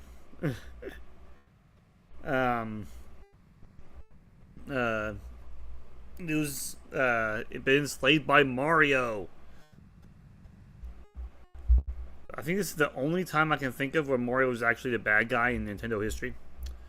This was designed by Shigeru Miyamoto, alongside Gunpei Yokoi. Remember those names; those will come important in the future.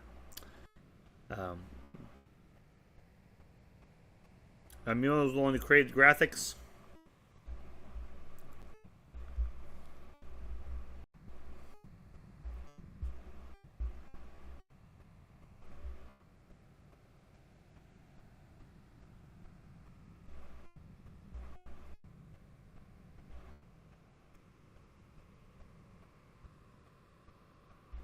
And yeah, it'll begin in 1981.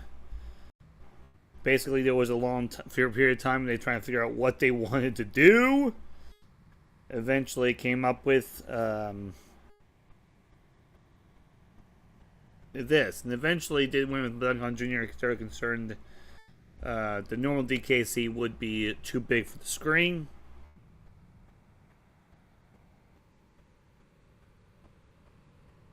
And that's why they had to give him the plot of Mario capturing Donkey Kong. So let's go in the game and let's take a look at... Oops.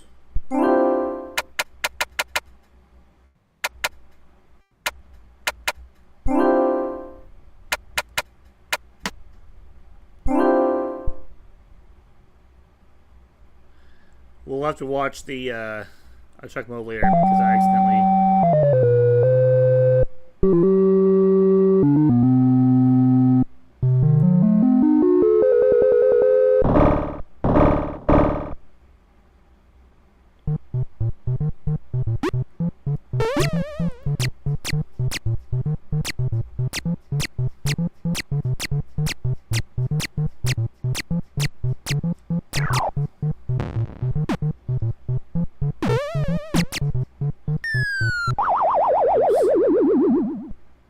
Oh. That was unfortunate.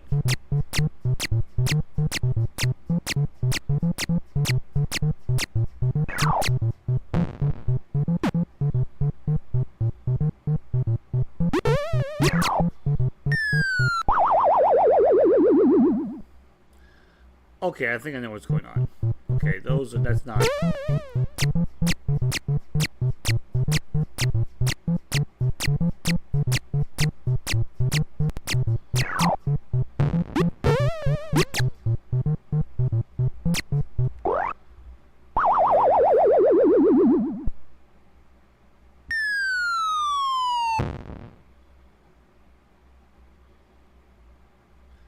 Okay, since I didn't know what I was doing, let's take a look at the attract mode.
As I come here, I'm like, no! How am I supposed to get out?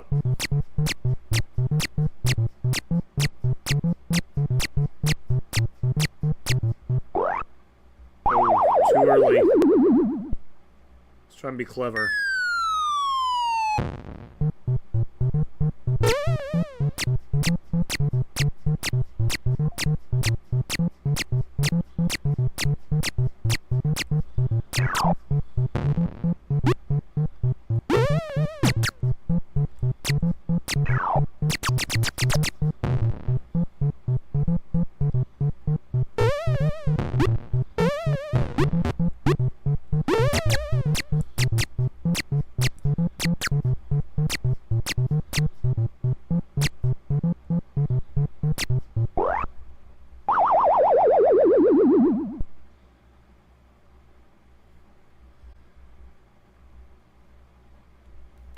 Not quite used to the...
I stink.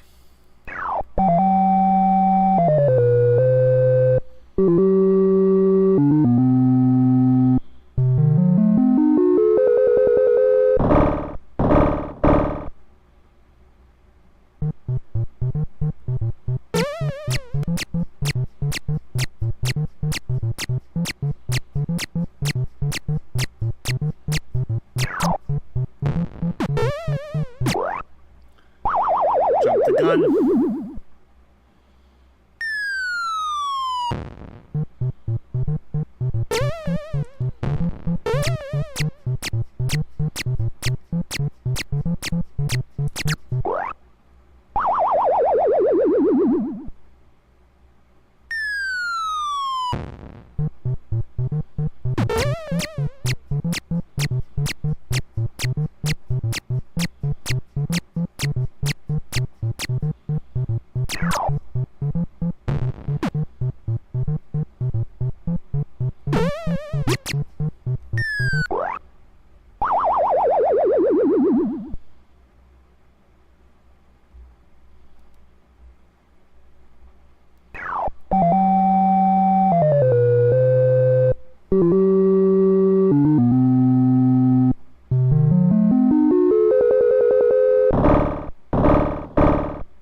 saw that and I was like, get out of there now!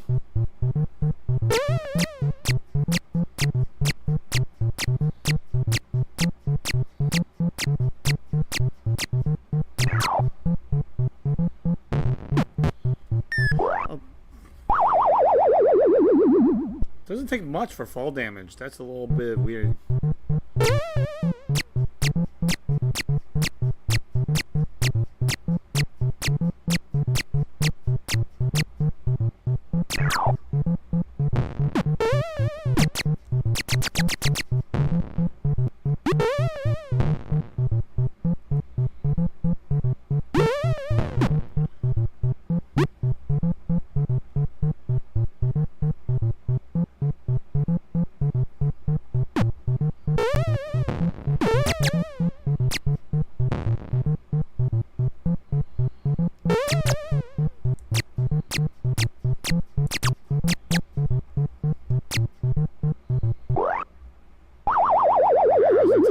There.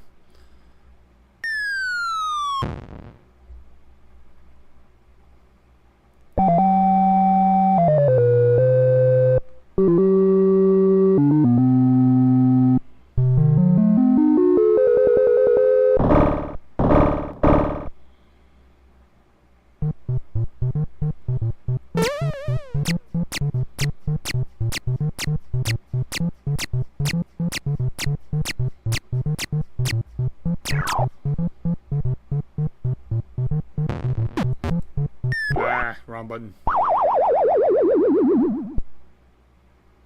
You shouldn't have a wrong button when there's only one button. I still press the wrong button.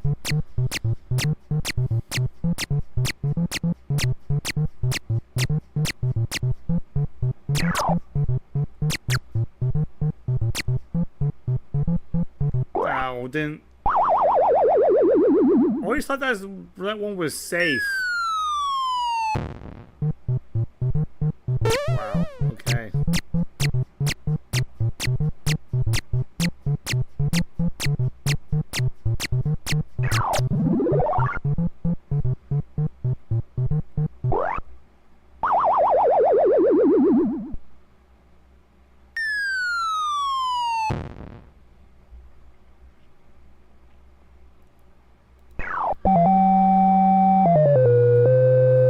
You're not doing well.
Nah.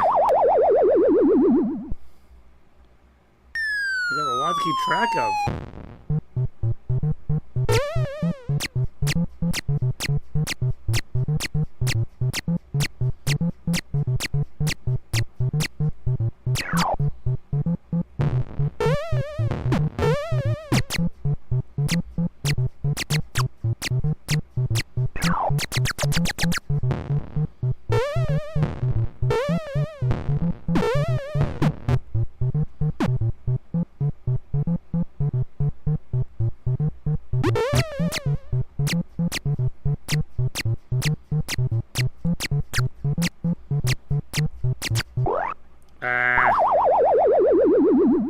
As well as got cornered. Like, what am I supposed to do?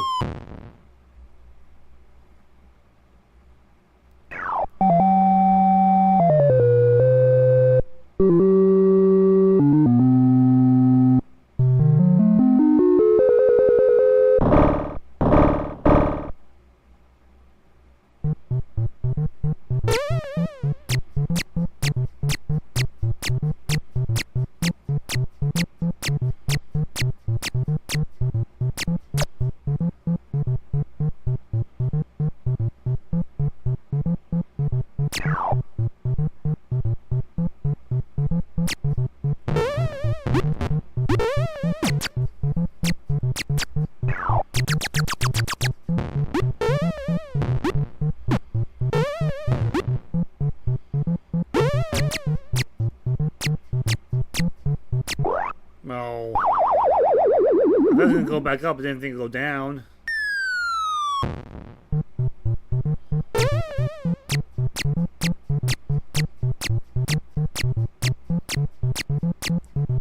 Oh.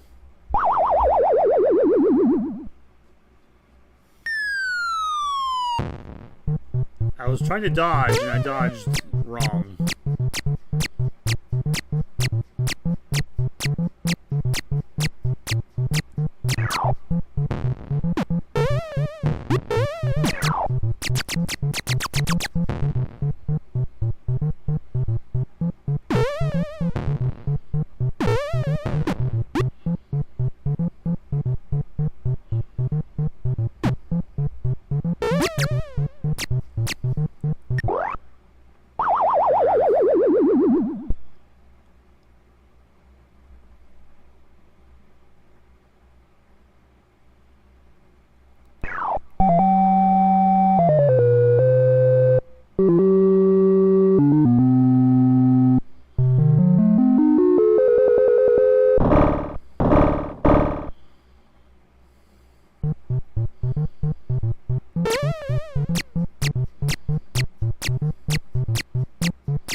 Keep forgetting about that, and that's game.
No.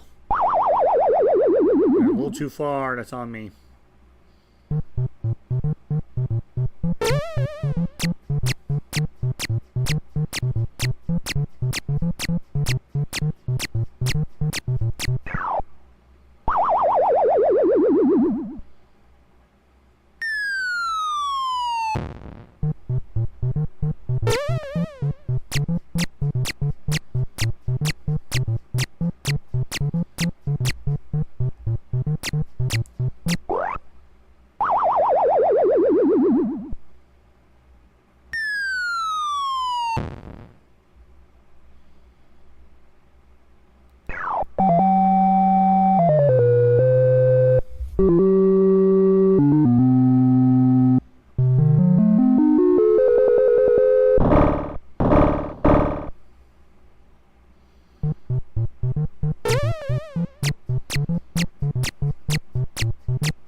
worse because the next rope also had one of them.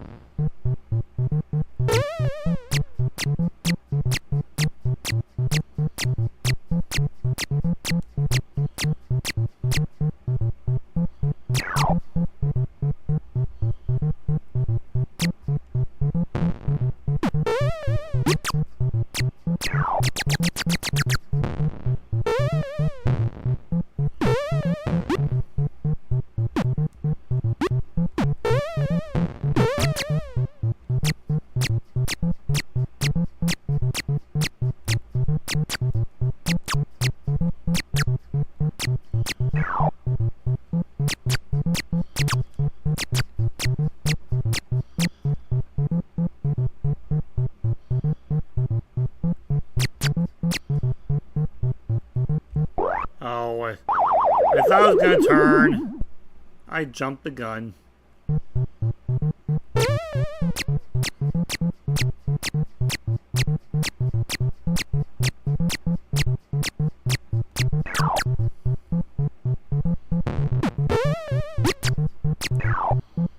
Ow! I feel like I'm really bad at this game, and I don't think I have enough time for another game, so I'm just gonna let the track mode go. That is brutal.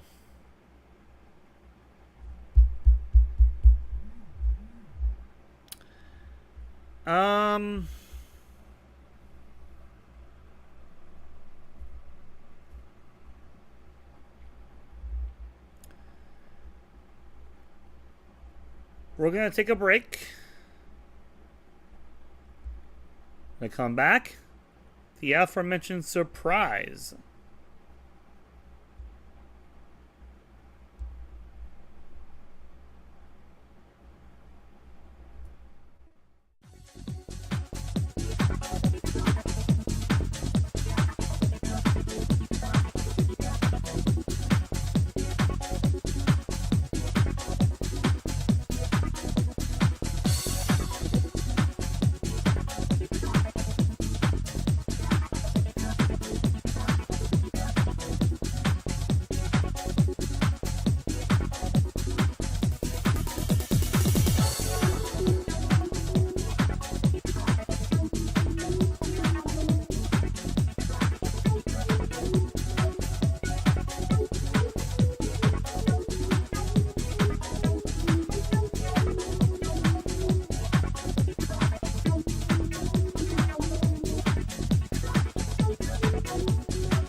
Okay, Game & Watch Gallery 3. Now, let me explain a little bit of this surprise first, before we go into the history of the Game & Watch. Now,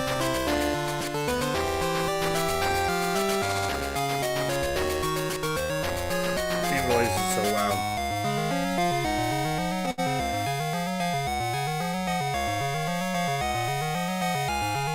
The original plan was to use my 3DS.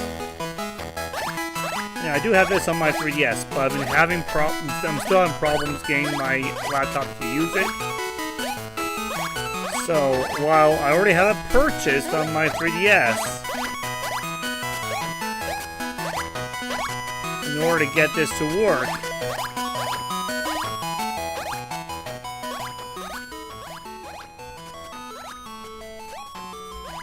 I'm going to have to use NSO. So I have a 1-month subscription so I can be able to play these games. So here we are.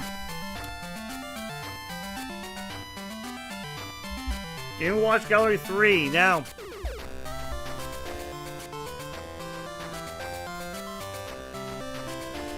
Game & Watch initially released in 1980, but really took off about this time. Made by no less but the aforementioned Gunpei Yokoi. And the name pretty much reflects what it's supposed to be. You're seeing a demo of one of the games in front of you right now. It's basically supposed to be a game to watch. You can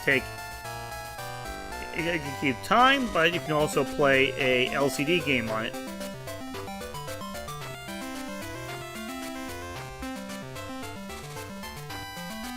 And we're going to play 3 games today. Including a Donkey Kong Jr. game that might interest you.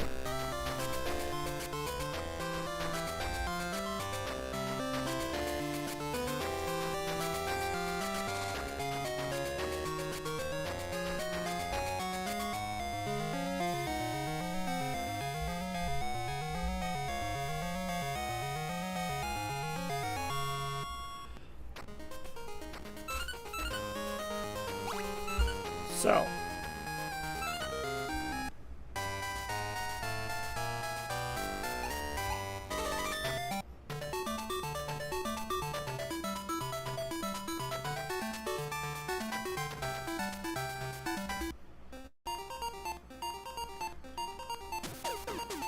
the first game we're going to play is Egg.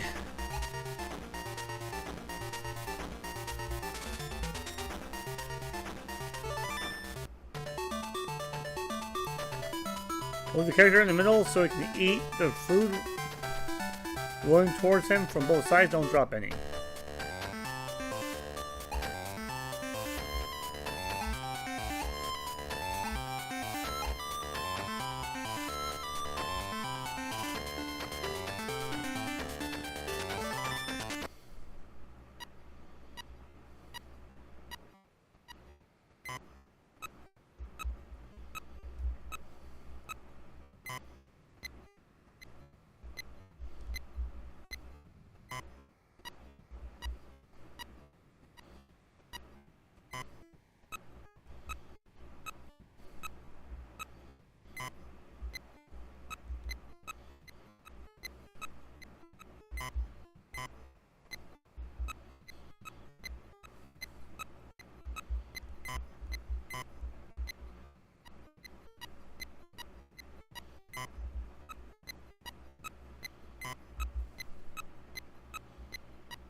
Oh, I jumped the gun again.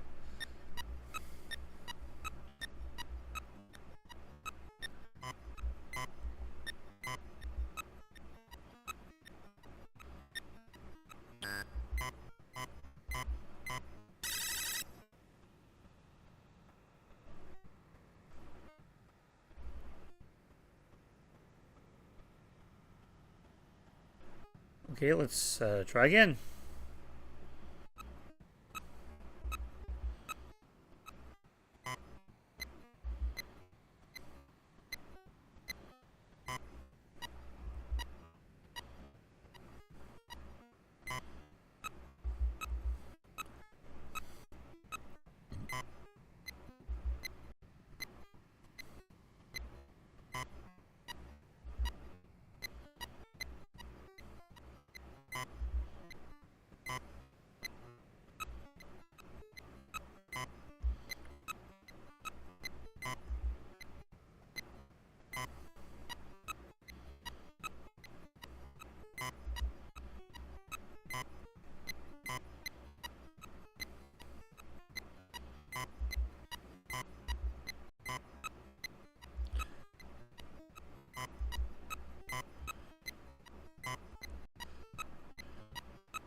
Ah.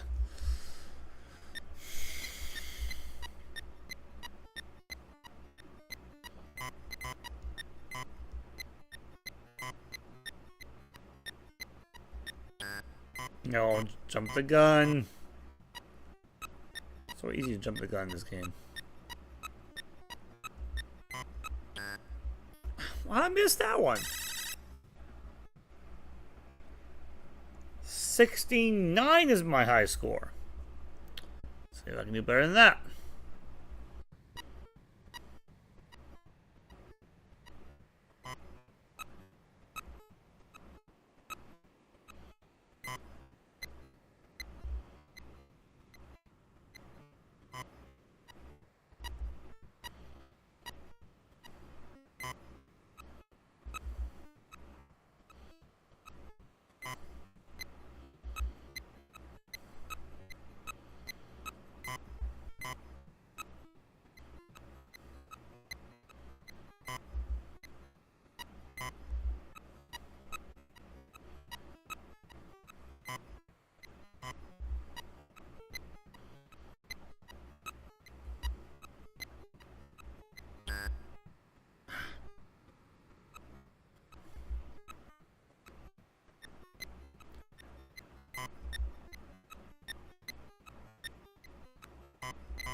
tackle that one.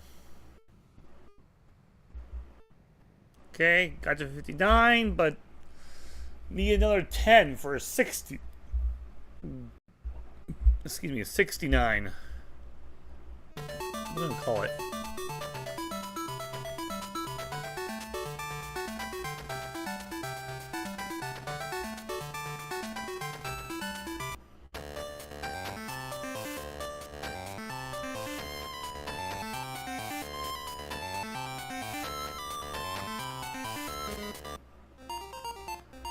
Alright. We got one more game to go. Two more games, actually.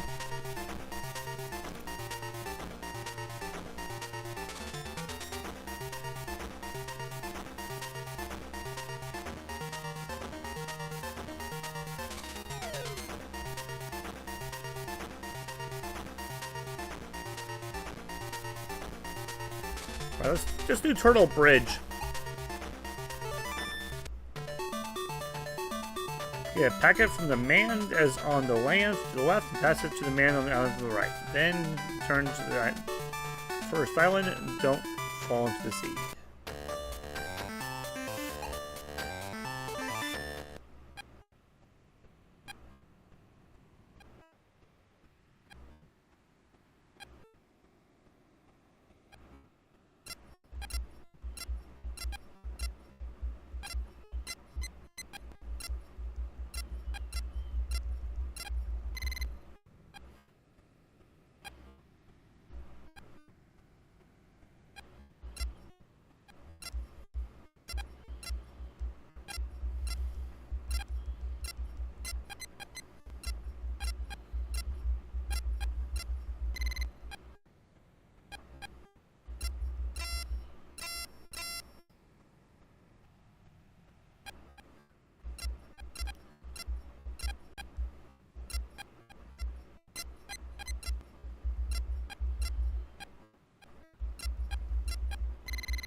Unlucky there.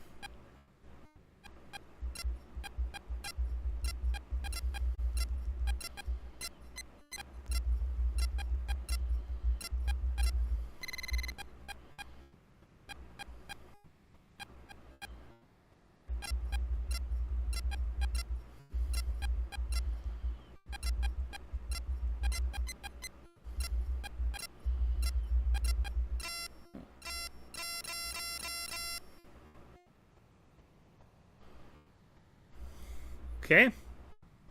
Try again.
Okay, that is unfair. Okay. Wow. I'm gonna try that again.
Wow.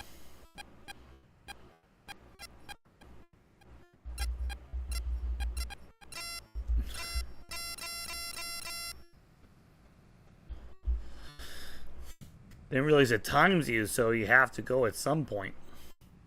Okay.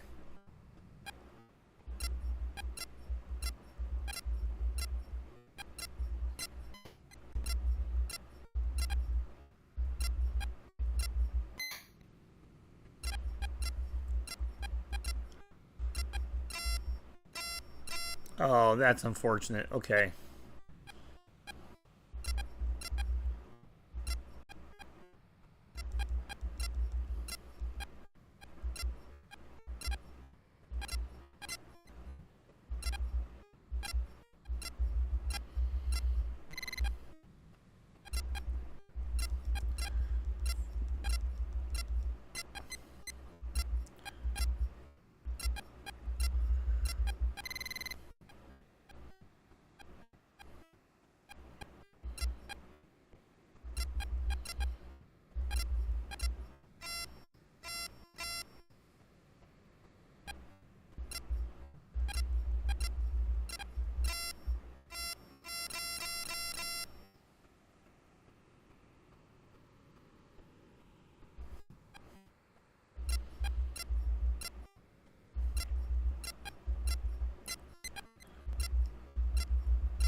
If you're not familiar with the Game & Watch, I mean, basically, if you're familiar with any LCD game,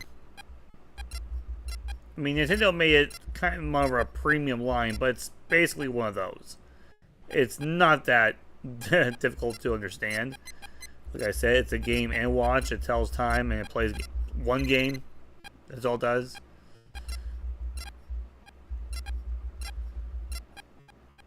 Lucky there.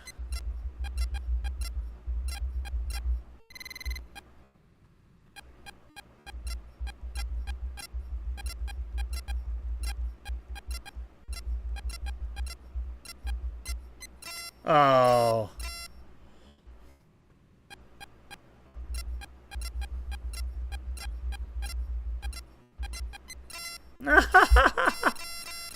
That's almost 2 in a row. Okay. So I got you 59 that time, and I think we have time for one more Game & Watch LCD game, then we're going to call it for the night.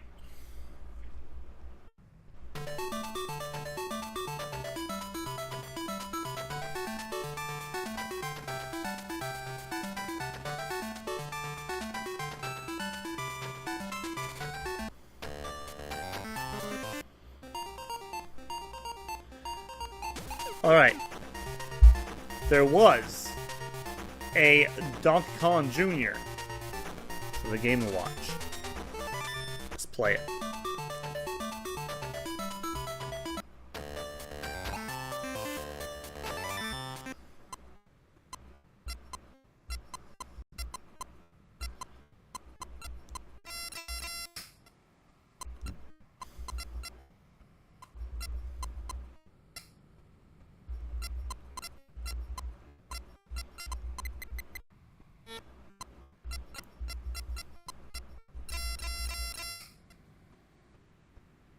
That was a bad start.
Okay, I'm 100% certain what I'm supposed to be doing.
If I can go higher, that's what threw me off.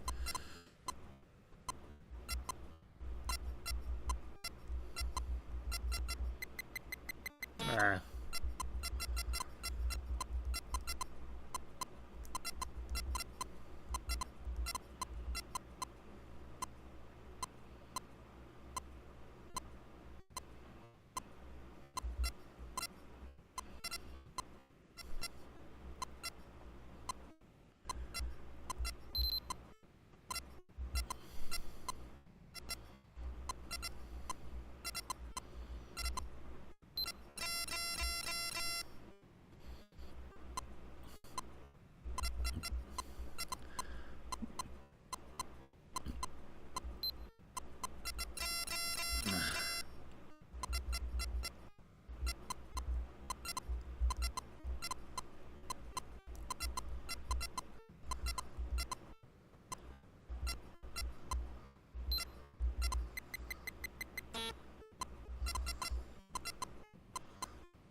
Ah.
Then last game here. Oops. Down there.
That one I honestly don't know how to do it. I think the Donkey Kong Jr. is really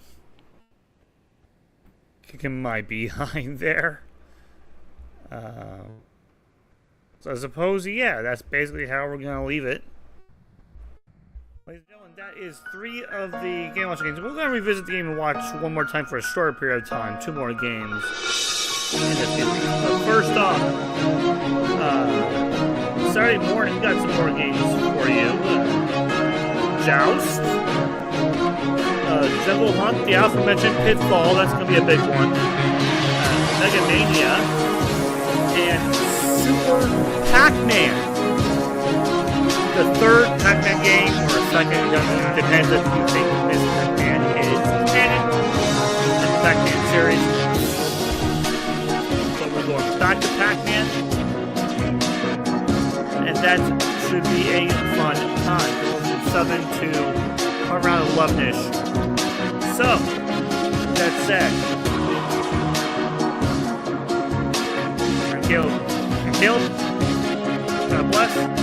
Catching the flip side is we are, in fact, 894 games away from Sonic Adventure 2. Well, I'll be back after some technical difficulties in the last week.